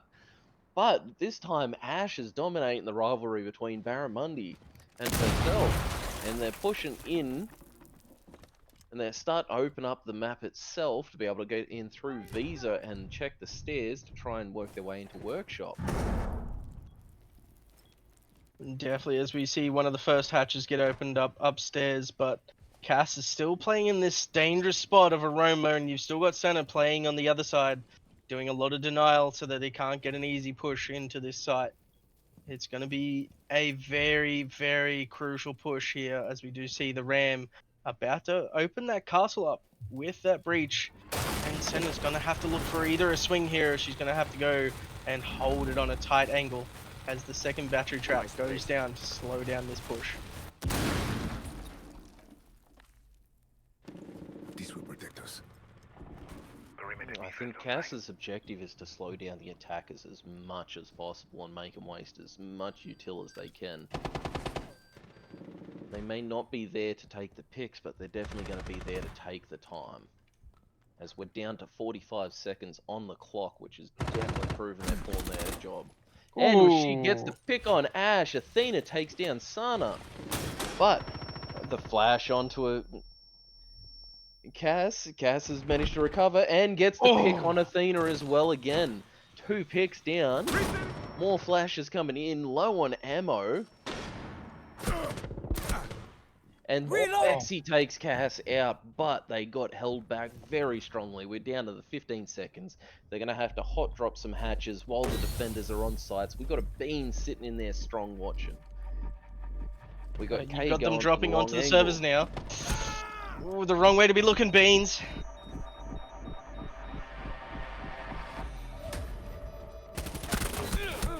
Oh no, hell! So close on getting the double. Doesn't quite finish off Tori again. Then do the flick off, but unfortunate by L there. Almost caught them off guard. Nearly had a double kill. Unlucky. Oh, so close. Like you said, it was a nail-biting situation. It was just fractions off taken. One more would have taken down the the planter, and then the second one would have been able to focus on the last op. Like, that was well played, just sadly did not get the execution quite through. It was very unfortunate spray there. Almost had the double, but that's just the way Siege goes, and that's the way it goes sometimes for some of the players. Attackers need No to matter locate game and you defuse play, bombs. the RNG is never in your odds. Wall reinforced! Surya in place. Well, looks like Bean's back onto that Legion again. That's dangerous, and you've got L onto the mute this time. We finally got a bit of mute play coming out from the 7 Raccoons. I think it was mainly Esoteric that were playing the mute on their defense. But you got that striker switched out for Lion. From memory, that is quite correct, as Raccoons has been focusing on smoke. There we go. Stop trying to remember my words. And though they've been quite strong, as Barramundi plays smoke quite well. It's going to be a very interesting extension hold here. Does look like they're going to try and hold more space than last time, as they're now barricading and breaking a lot of the security side, giving a lot of more visuals as they place down the BP, looking over into that break room area. Certainly, though, the attackers, which the defenders will be unaware of, are going in a bit more of a balanced approach compared to usual, as they would try and focus on breach or entry, where now they're trying to block off and counter any flanks. Aussie Ash might be able to find Cass here with the drone. Does a bit of a droning. Does see that Cass is sitting inside of the server's corner. Using frag. Nothing can be done about it. Ooh, a bit of a prone angle there. Scanning for electronic devices. Find anything they can to try and support the team with a bit of info, but can't find anything, as you've still got Cass holding that very securely over in break room. You've got Beans playing over in that hallway, giving a bit of support either way. And Athena trying to find something, but Barramundi is waiting to strike out of the waters. Let's see them hide now. We do also have all defenders on same level. Have not seen much roaming coming out on this round. Though we do have defense rotating, taking out the gadgets, trying to disrupt their rhythm and gain access to opening it up more and getting the long angles. We've got a hatch down. We have Barramundi coming in. Oh, missed the pick, but they're now aware of each other, and down goes a Rooney. Vexy taking Barramundi out. what a pick to take. That is a big, dangerous player off of the board. But you still have Cinderella, Cass, and Beans to go through, which is still a big lineup to try and take down, as there's only 50 seconds left on this clock. You have to start setting up for your swinging.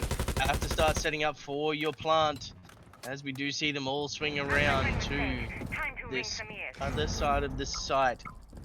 Looks like it's going to be a quick push, as we do see the lion track come out. And you've still got Cass playing offsite. Has to swing around to give support to her team. Nobody's playing outside of there, but can get a potential position on this east balcony, looking out onto a potential Tory that doesn't know that there. Another potential means does take a bit of the plant. Plant is going down now, and nobody notices. But there's a triple kill coming out. L taking down one. Then you've got Cass taking another, and L finding a third for Cass to secure the round, as defenders do take it. 7 Raccoons are looking good as a 3-1 for now. That was very strong swing from Ella. Ella is really popping up on this one. It's like it's the map they've been training for. Ready just to go down. Like, just consistent doubles, taking them off guard, pulling up, nearly, may not have got the clutch, but they are pulling out all the tricks in the book that have just put the attackers Attackers need to on locate and defuse their back of bombs. the heels and making them question what they got to do, readjust their strats, and trying to count just for one player, which actually isn't going well. But we do see them coming back down to this bathroom site, and we do see Beans back on the alibi once more. And we've got Barramundi on that Valkyrie, as we were talking about. Another strong pick here. But you've got L back on that Mute. Seems like Mute's going to be a good pick here for the 7 Raccoons. And you've got Senna sitting on that Malusi. A lot of that slow denial on either the window jump or the bathroom jump. Just a lot of potential of just denying a quick swing in, a quick just rotation in and securing a plant here. But it's all down to how these attackers go. As we do see Ayana coming in for the first time on this series. And that is a very strong op from Fang. Within the mix on Buck and a Fuse, Fangolade is very strong with Yana, so we may see quite a unique play coming up, as they're probably going to go through with a top down, as you always got to make sure you don't have a roamer on the top. That's usually what gets most teams off guard, throws them out. Definitely does, but it's all down to how they clear these roamers that are upstairs. If Fang can get the pick onto Beans, or if it's going to be another Aussie Ash versus Barramundi round, as we are yet to see Barramundi get the kill back onto Ash here. We see that Alibi is sitting there and tormenting a few of the attackers with their clones thrown down and getting the identification and positions where they are. Reload. You've got Beans getting ready, just questioning if they should take that angle in the pick. But they know they're coming for archives. Aussie Ash is taking a little bit of damage here, but not so much. As we do see Barramundi trying to hold a long angle with Beans, securing a bit of this kill onto Athena here. That is your Grim off the board. That is a lot of damage done. Reloading! As now Beans has to secure into a corner, has to force them into either Barramundi's angle or into her own, giving the kill up. As we do see Beans giving a lot of damage out. Aussie Ash, it's going to be a Beans versus Aussie Ash, or it's going to be the Barramundi versus Ash. It's hard to tell with how these players are playing so tightly together and playing off of each other.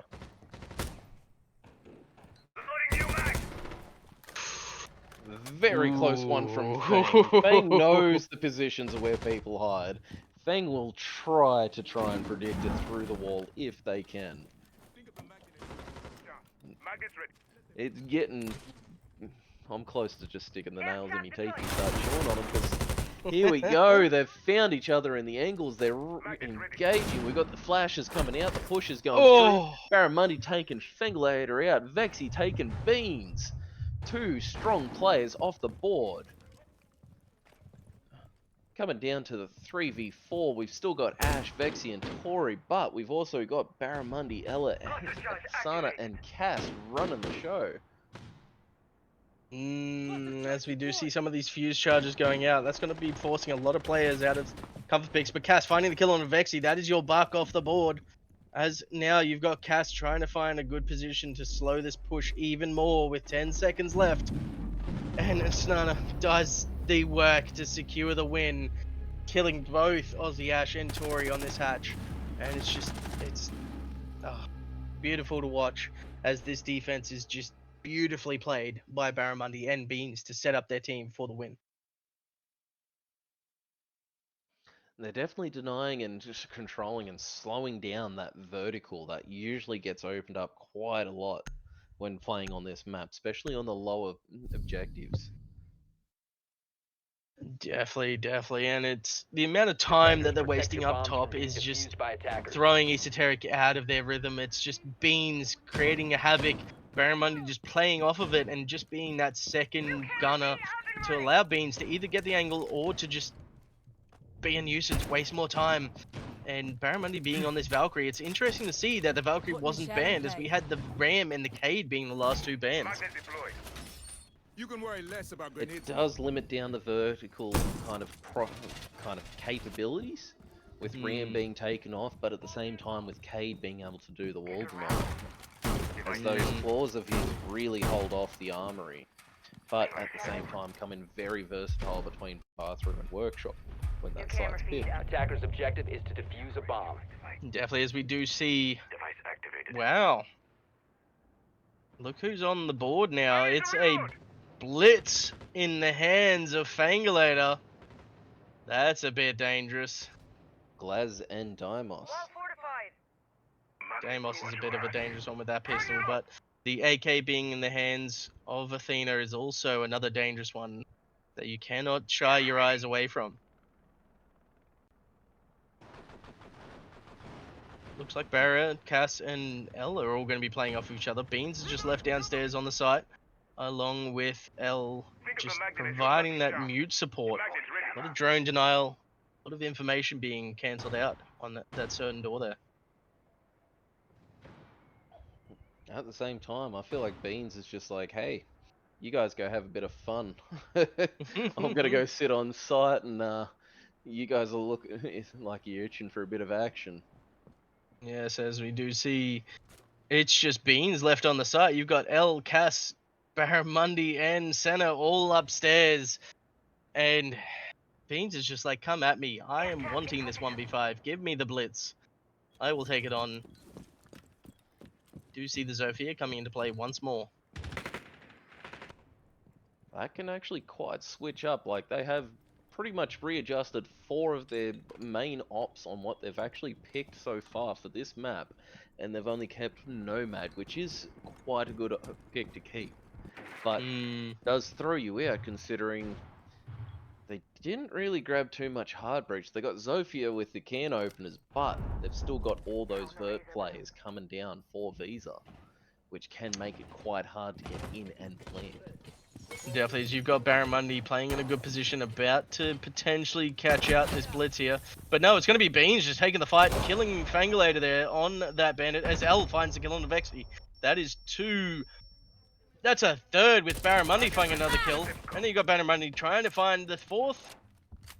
Unfortunately, couldn't quite find the head there, but you've got Elle finding the next kill onto Ash. You've now got Beans trying to find this fight here, along with Cass, but Barramundi, she's seeking it. She wants it. As this kill, it's going to be Athena finding 2 here. As I did say, that AK on Deimos is a danger, but Cass securing the next round for 7 Raccoons. It is just looking too comfortable for them.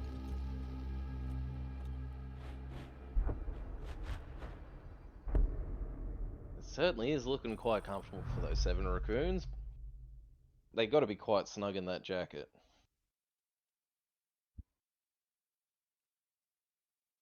But we're on to our next set of picks, and a poor dad joke.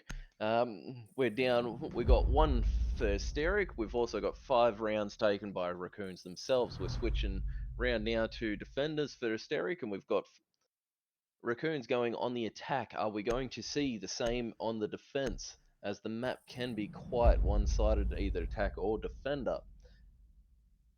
We've also got the now Mirror's got Army again. Grim I called it. Mirror's Army. Yeah, you really did. But the new pick on this one is Grim's off the board. As well as the Dockerby. That is a good information duo taken off of the attackers here.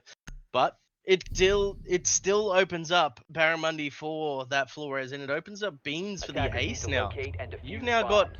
2 good guns in 2 very lethal players' hands. But Elle is popping off. She is giving them a run for their money, as she is sitting at 9 and 3 by the end of those 6 rounds. All set. You seeing what I'm seeing?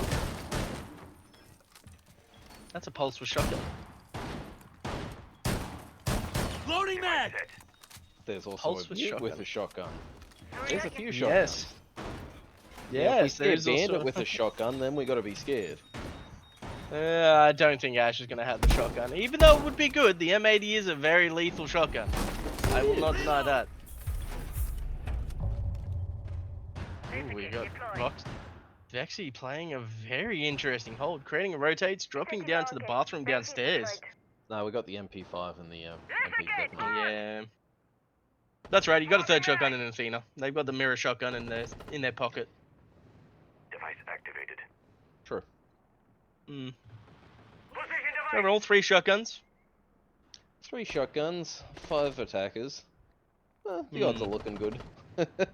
Athena tried to get a pick early on, just runs away after doing a bit of a spawn spray. Doesn't quite find anybody, but it does slow them down. They get a bit cautious on that window now. Surveying for hostiles. You do see Athena back upstairs now, giving a bit of support on that balcony. Finds one drone, as Vexy is trying to find another pick here. You see a lot of it coming out on these 2 crucial positions. Certainly do, though. The Pulse is certainly looking their hardest to try and do the best placement, but they are kind of struggling through as all the attackers are slowly advancing through, but in the safety of hard floors. It does slow down the advantage, but it is Ooh. quite versatile, still having a pulse, especially a patient pulse, as no one's cleared the bottom. And you've now also got Tori picking up the first kill there on Senna. That's your Nomad off the board. And you've still got Aussie Ash being a bit of a problem here. Does get flash, but can drop through that hatch. But Bing's finding the kill on Tori. That's a long angled kill down, as you still do have the pulse underneath. But Aussie Ash going down to Beans as well. This is where it comes to the crucial points. You've got Athena sitting on your main stairs, waiting for a potential to give her team the upper hand. You've got a lot of potential coming in on this. But she may get caught out as this hatch is being watched. Enemy has a device planted nearby. That's a C4 gone. And that's knowledge giving Vexy away there. It's also takes a bit off on the denial for plant if they manage to get onto a soft floor, which reduces the versatility of the Pulse itself, while we've still got 4 up going on top of 3 defenders. Smoke pulling in to slow down any pushes towards A. We've also got them slowly working their way in, but we're getting down to 25 seconds on the clock, which is going to make the attackers a bit more rash. And we got the plant going down from Cass on the A doesn't side. quite itself, find it. and Feng getting the pick on Barrett to deny the plant, but the plant made it through. But Vexy does find the second one. This is now a big swing coming out by these 2 as Beans. She's been tagged, does die to Athena here, but you still got the one player in a very crucial spot, but can't get to the bomb as it's on the other side. You have to swing in L. You have to go for this, but it's planted all the way away from you, and Athena finds the kill as the diffuser is disabled. They've brought it back to 2-5, but Raccoons still have the potential to take this round. Definitely. But a 5-2 lead is very easy to close if you keep playing the way that they have played just then on their defenses. We do see the Fenrir coming out to play once again, along with the Thorn, Ash, Solus, and the Aruni now. And it's Solus with shotgun. W's in the chat. New feed active. Told you Solus was coming out. Very strong map for Solus to be on. Especially with the shotgun and the SMG-11. I will not deny that. That is I can a agree lot to of that. that is a lot of damage and a lot of potential through floors to find a plant, find a drone. A lot of intel denial coming out of that. But you do have the Certainly. Thatcher, Sledge, Ace, Zero, and the Brava finalizing out the attacking. 5 seconds remaining. We certainly do have quite a strong lineup on both sides, Attackers' but we objective do is to have the locate a plant bomb and down defuse in it. one very difficult spot. Depending on where they can get the picks or approach, depends on how well we can see the attackers kind of execute a plan into trying to secure their victory. Definitely, as the first bit of stuff is coming out, as it looks like it might be a top clear. Try and find out if there is any roamers that are playing upstairs, but Athena's just going to be playing on those east stairs. Not at the top, not at the bottom, but playing right in that middle section. She's going to now rotate back through that lobby area. And we see quite close play from the defenders towards site. We do have Ash sitting in workshop though. You got Tori defending the bathroom and the hallway, but we've got the attackers kind of slowly droning through, A bomb has checking been their located. corners, which is very smart to do, as it's not hard to be caught off guard and lose a strong pick at the start. A lot of early space has been taken by Cass and Senna here. As we did see the draining from Barramundi, but Senna is caught out by Aussie Ash on that C4. I think there was a Valcam that was sneakily waiting for the opportunity. As you now have a big pick on that Zero gone. You've now got Aussie Ash hidden in a secret area, just waiting for their potential. Barramundi and Beans trying to find space, trying to take as much as they can Looking for upstairs enemy device. and see what they can do. Deploying sending electronics down. Loading your mag. We got a bit of conflict with there. Looks like a vert between Cass and Vexy. Vexy managed to survive the struggle through. They've got the hatch open into bathroom. Tori has been found out, is downed and finished off by Cass there. But Vexy's sitting in a very crucial and strong position here. I don't think Cass knows that they're in there. He's trying to drone it out. Doesn't quite find anything. Let's see if Vexy has the patience.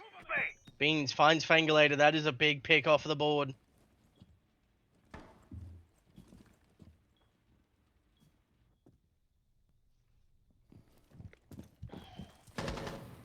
45 seconds on the clock with the attackers still getting through on the info, trying to make sure they've got their corners covered. Athena taking Beans out, reducing the chances of them taking through on the round while the defenders get their bearings back.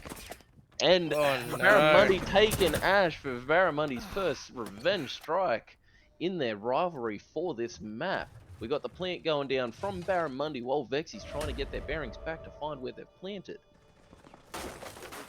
Scouting through, not sure where the attackers are, knowing one may be on site, but not sure where the other two are located. Ooh. Getting the pick on Barramundi, but we still don't have a clear info. And getting the pick on Cass on a vert. Now a 1v1 situation, you don't know where the last person is, and they are right on your back as 7 Raccoons take that 6, I believe it is now, to 2 lead. Certainly. Ella really has that ability just to find that position no one expects them to be. It's always just in that corner, even if you check it, you just don't see it quite clear. This is very impressive.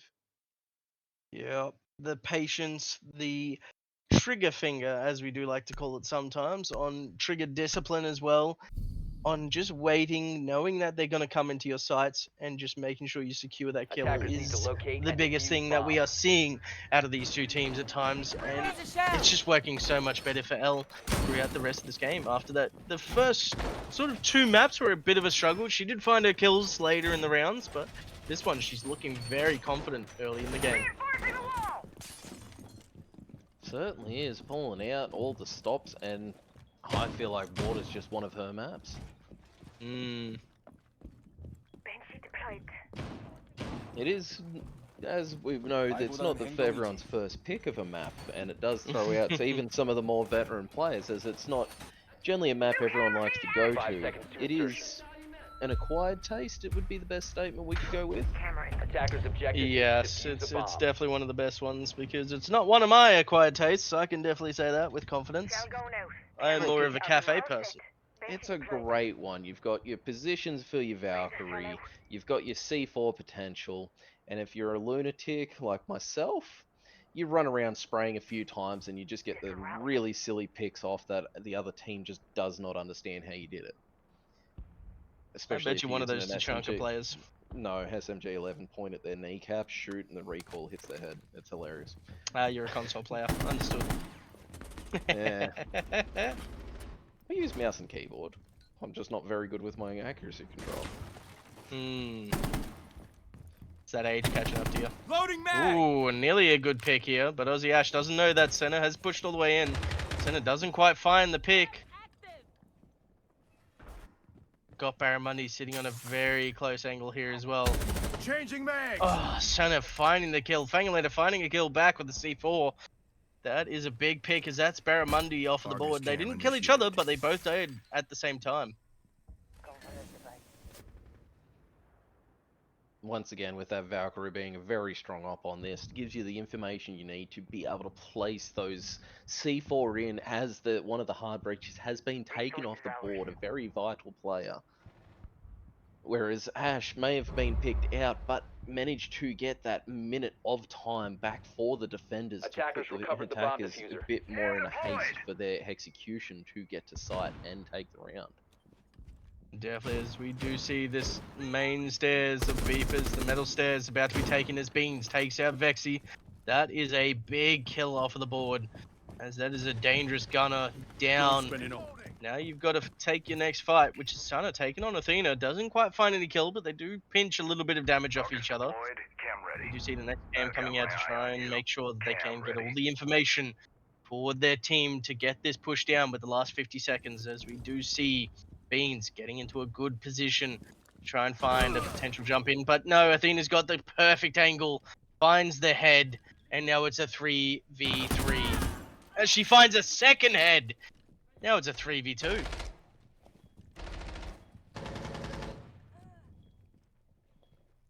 Now Now it's a finding another kill. 2v2. Oh, it's just a back on back. Shield's been my taken goodness. down, we got the traps being triggered, we've got attackers on site, but they're being hesitant because the defenders are putting so much pressure on them. We've got a rotate coming from Feng as they know one of them's near there. We've got 10 seconds coming up on the clock. Feng's just gone through, made the noise, the attacker's unsure. Fengele takes Ella out. And then Cass gets the pick on Athena, but has to get that plant down, but doesn't have the diff. Oh. And Aestheric takes that round by running the timer out. Jeez, this is becoming a bit close of a game here. It looks like Esoteric might be getting back on their feet, might be coming back into their rhythm. And 7 Raccoons, they're sort of being pushed back here. We did see Fangalator find a good flank there. Are we going to see a target ban? As in Raccoon's position, a target ban wouldn't be a bad pick. There's a Brava Valkyrie and the Brava. Both target bans, to be honest. Certainly strong, especially on this map with the amount of gadgets that can be put in place. We do see Solace popping back on the board with Vexy once again and Aruni and Thorn. Nope, quick pick to a Pulse. Defenders, protect your bombs from being Well, my defused by goodness. attackers. Look at that. At the moment, I've got Pulse and Thatcher on the board. Haha. Let's see if you can tell which one's which. But we do see the sledge being picked off for Cass onto that thermite. Bit more of a comfort pick for Cass, to be honest. Wall It's fortified. one that she frags out on overall. She does really well with that one. Reloading.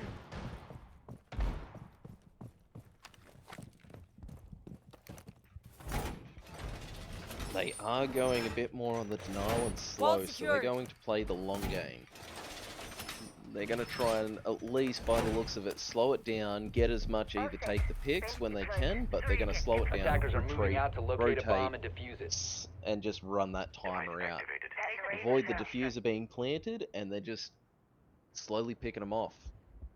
They're kind of pulling out the good old guerrilla tactics and just putting the attackers Mm. on the back heel, making them question what's going on. Instead of continuing the fight, I've been noticing they just pull off after a few, they rotate around and change the direction of the fight.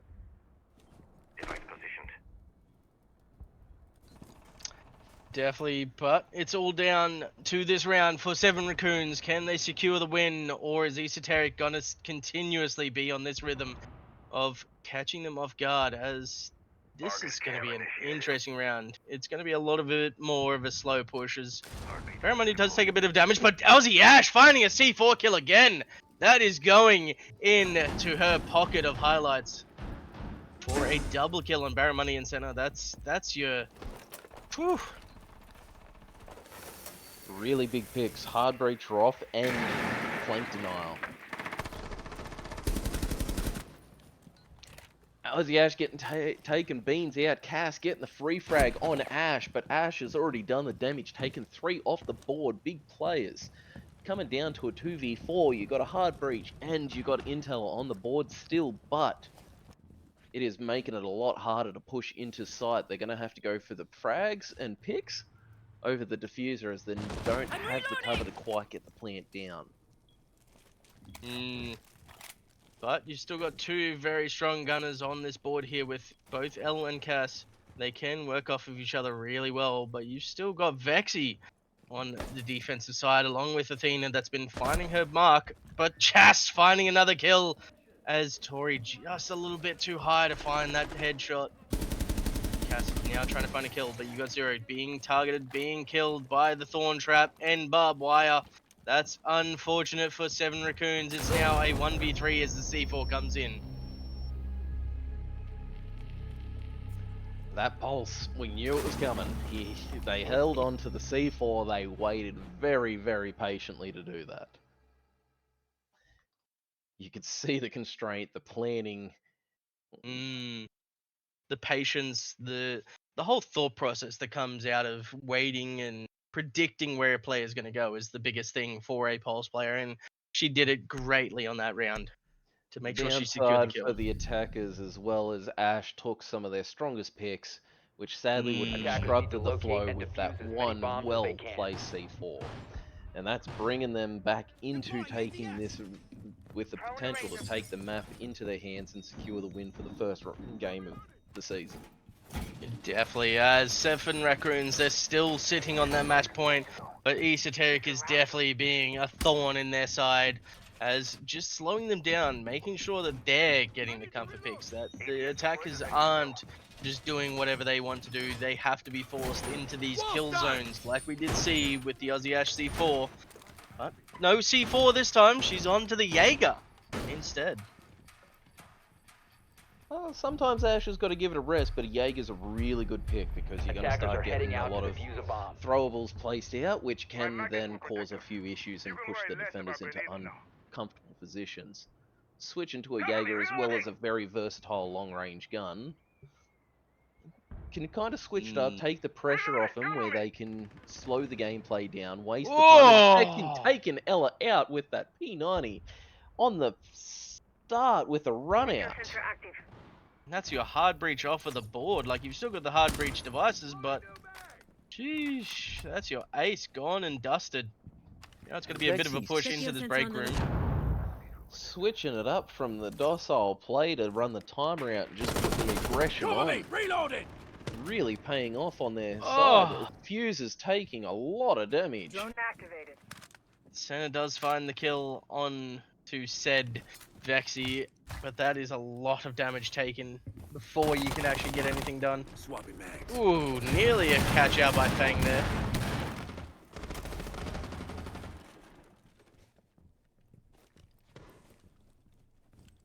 I potentially see a swing here, but Senna's looking too hot on trying to take this gunfight, as pixels are being taken, as Senna does go down to Fang later. The rotationaries, the spray through the wall, finding the kill. Athena finding another one onto Cass. This is not looking good for 7 Raccoons. They're taking it slow, they're being meticulous. Doesn't see the feet. Oh no! There we go. Finding the kill. Getting the vengeance on Athena. slowing down that side, getting their chance to get back in. This is very Oh, no. intense. Fingulator going That's- for another C4, but didn't quite get the kill. Bit of a waste of a C4, but it does open up a bit of a vertical angle for yourselves. You've still got Beans and Barramundi. Both work very well off of each other. And you've got Fangulator, Aussie Ash, and Tori. Aussie Ash is playing in a very crucial spot. I think she's underneath that desk in the other bomb site, which will give a late potential swing around here as they may go through that window. And Aussie Ash may not be ready for it.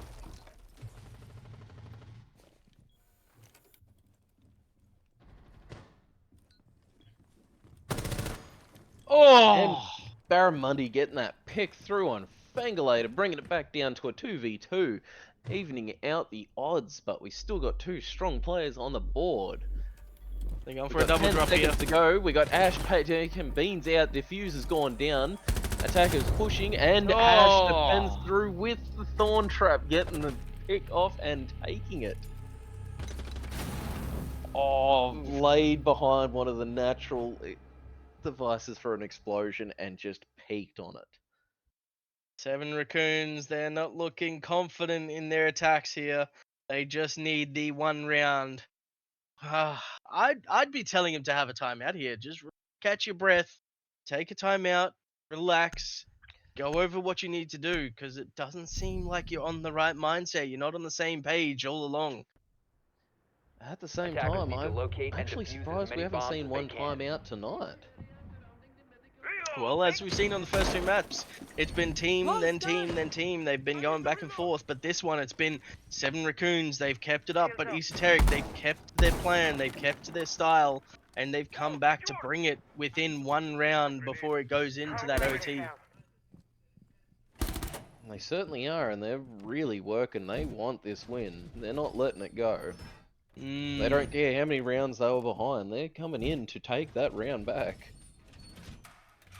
Definitely, but it's interesting to see how these two teams will go up against each other, as we do see only one shield, 4 impacts, a C4 and a BP being used now, Are allowed on social and the media. attacking lineup looking very strong. I don't have the time or the patience for the internet. Though we have been seeing the hard breaches being getting taken out quite early, but Vexy doesn't seem to be doing a run out quite quickly this time. Instead, Bomb located by being a attackers. bit more meticulous and preparing on their roam up top. I think Aussie Ash tried to do a bit of damage downstairs, but didn't quite find anything. And has slowed down a bit of that quick push on that double door.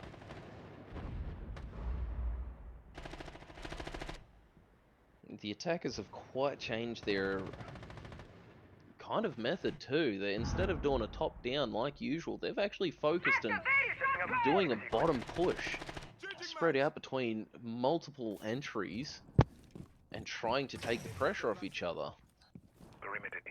You've got Vexy still upstairs on a pretty good spot for this Solus. Waited for it and found the kill onto Sana. That's a strong pick. That's his 0 off the board once again. And Vexy is just a lethal weapon up top right now.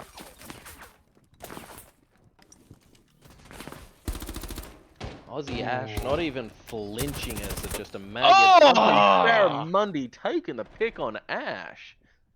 This rivalry's non-stop. We've got to just make a highlight out of this rivalry. I have to keep track of the Certainly. Barramundi versus Fangulator Aussie taking Ash. Beans out. Oh no! Esoteric's two really rivalries. taking in. Vexy taking Oh. Cass. Esoteric wants this win. They're going to be taking this round. They're pushing for it. They're not letting it out of their hands. They see it. Like, they're ready to get back into their mono-y-mono. They want to push it back into that point. Oh, And no. Barramundi goes down to Vexy. Anything can still happen. Ella's been pulling absolute beautiful plays out, but Oh no. Tori managed to find him and The execute wall him. bang. Oh no.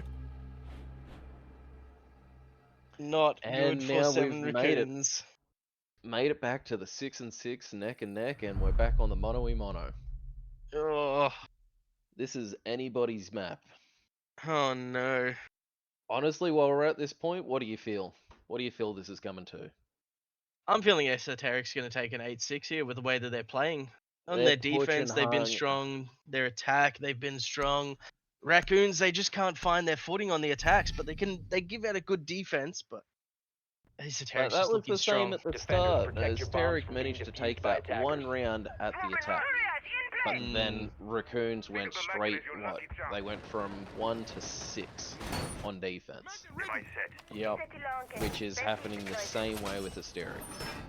But the downside with Reinforcing Hysteric wall. is now because they got that one on attack, Device set. they may get that one up on defense, and if Reload. they get defense again, it may just go straight into their lap. Because defense has been running really strong from both teams on this.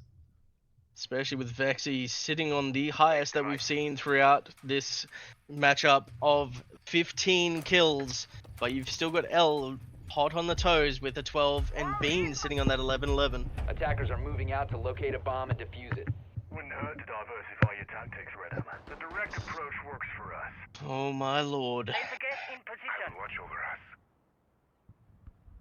We are all set. We have 2 hard breaches in with a rotate denial, utility, and a Thatcher, where we've got a Wamai, Solus, Malusi, Bandit, and they're just aiming a Singulator taking that Barramundi, where there's 1 hard breach off the board. But That's they a thought to bring pixel. 2. I don't think a hard breach is going to help you with a pixel angle like that from Fangulator. Jeez. Rockets ready. Oh, that was dirty. Watch out! Enemy device! Shotgun going live. That is also one of your big fraggers off the board as well in Barramundi.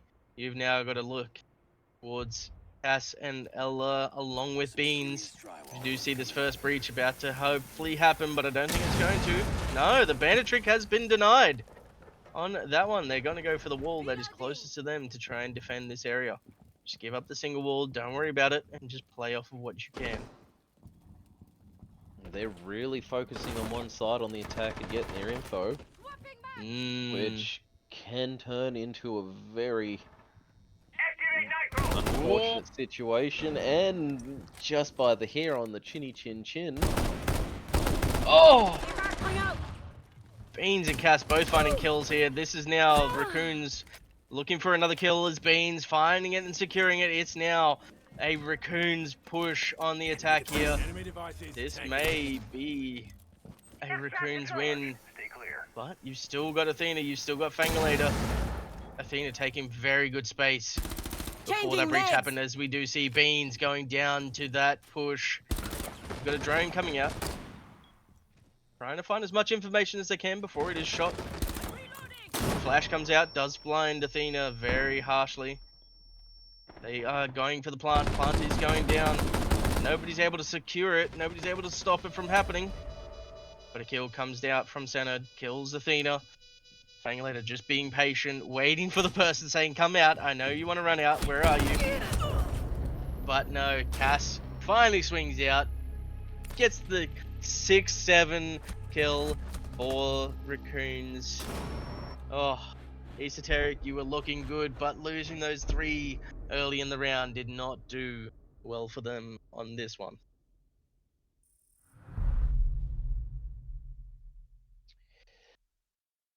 It's anybody's game. It really But- is. It really is. I honestly didn't see that going down negative way on Hysterics, as they were going strong. They've held that site very well every time, but Raccoons adapted last minute to get that point back in their court. Attackers need to locate and defuse bombs. And they're on the defense now, which is very rough on Gamma ready to Hysteric. activate. Yeah. They're in What? one of their strong sides. I've placed Banshee. Well, we have seen Esoteric go through 7 Raccoons sites and Deployed. really break them down. It's now down to can Raccoons really secure this, because again they need just the 1 round to win, but every time it comes down to that run round, it just Initiating jammer. it just goes out of their hands. Initiating jammer.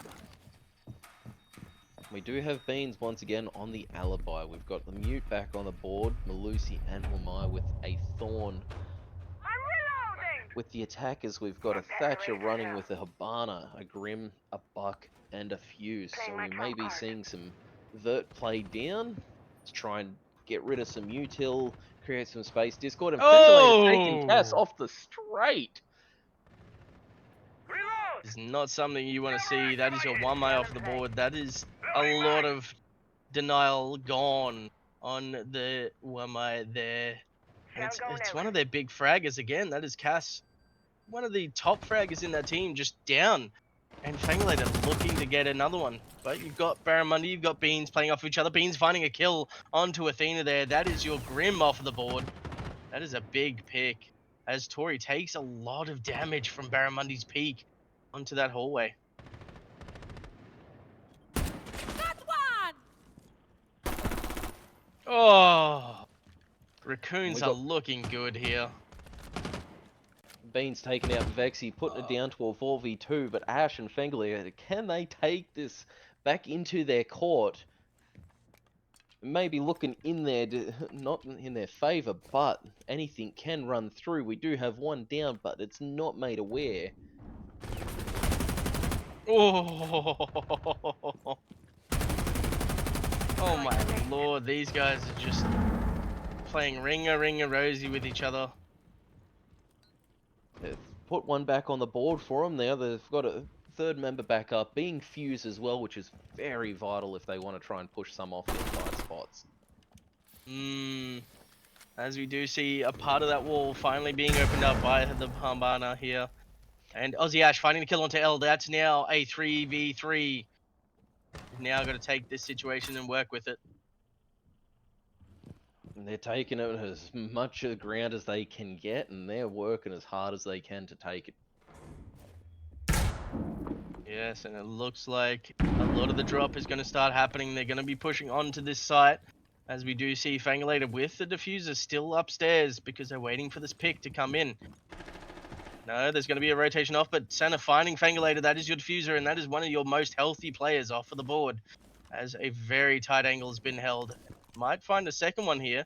Doesn't quite find the kill there, but you've now got Beans and Barramundi. They're playing upstairs still. Barramundi is going to find a... No, it's going to be Senna finding another kill onto Aussie Ash. Tori, she's sitting in the corner. Barramundi is going to find it here, and no, Senna's going to secure the win for the team. As it's now an 8-6 win by Raccoons to secure it. Senna playing wonderfully, holding that little angle as Beans and Barramundi were upstairs.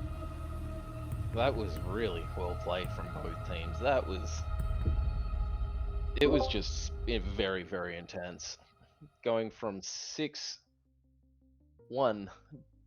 up to 6-6, but then managing to take a round on attack and then get the defense on one of their strong areas to then take that win. You know you want to say the saying, just say it. They went from a 6-6 to a what? Seven What did they go Raccoons to? Unleashed. I mean, that's fair. That's good. I mean, they were unleashed in that next round. They were unleashed on their next round, but no, there was a lot of trades back and forth on these two teams, a lot of just gunfights, and I'm looking forward to seeing what happens in the future when these two teams meet again. Is it going to be the same, or is one team going to be practicing a lot more of their strategies and really getting it down packed? As I've had a pretty enjoyable night. What about yourself? Certainly have. As we've been mentioning, it's nail biting all the way through. They weren't just one game kind of leads in which map. They were just neck and neck. You know, one round each, pushing, fighting. It was really well done from both teams. Really good gunplay, good fights, good execution of their plans, their strategies. And it was just unfortunate for Aurora as they fought hard. They brought it back from a very dismal situation. They didn't get the win, but they definitely played extremely well. Definitely. Now, what is your player of the match for this one? I think I've got one in mind for myself. It's gonna have to be between... Oh, God. They've all gone really well. I'll Mm, say between Vexy and Ella, as Ella's just wow. held her ground the whole way through. She was just, you know, may have been a slow start, but they were executing the plays. They were sitting there, they were contributing, they were really working well. Vexy was just playing and just unreal, trying to go through, pulling off some amazing plays, especially being the first game of the season. Usually you see a little more caution, everyone trying to push through, and Vexy's just like, nah, we're doing this, and just put us at the tip of our seats. Definitely. Now, one of my ones was going to be either Beans, Barramundi, or Fangulator, but I do have to agree, L, just coming from the first two maps to then that third map was just beautiful to see. Just getting comfortable, finding her spots, getting the kills, securing some of the rounds for her team was a big thing that needed to happen in that, but that's got to be the player of the game is L in my eyes. And I will have to say a big thank you to everybody once again for coming and watching at home. And that is the first game of AWL all done for this season. And we look to see you in the future. Good night, everybody.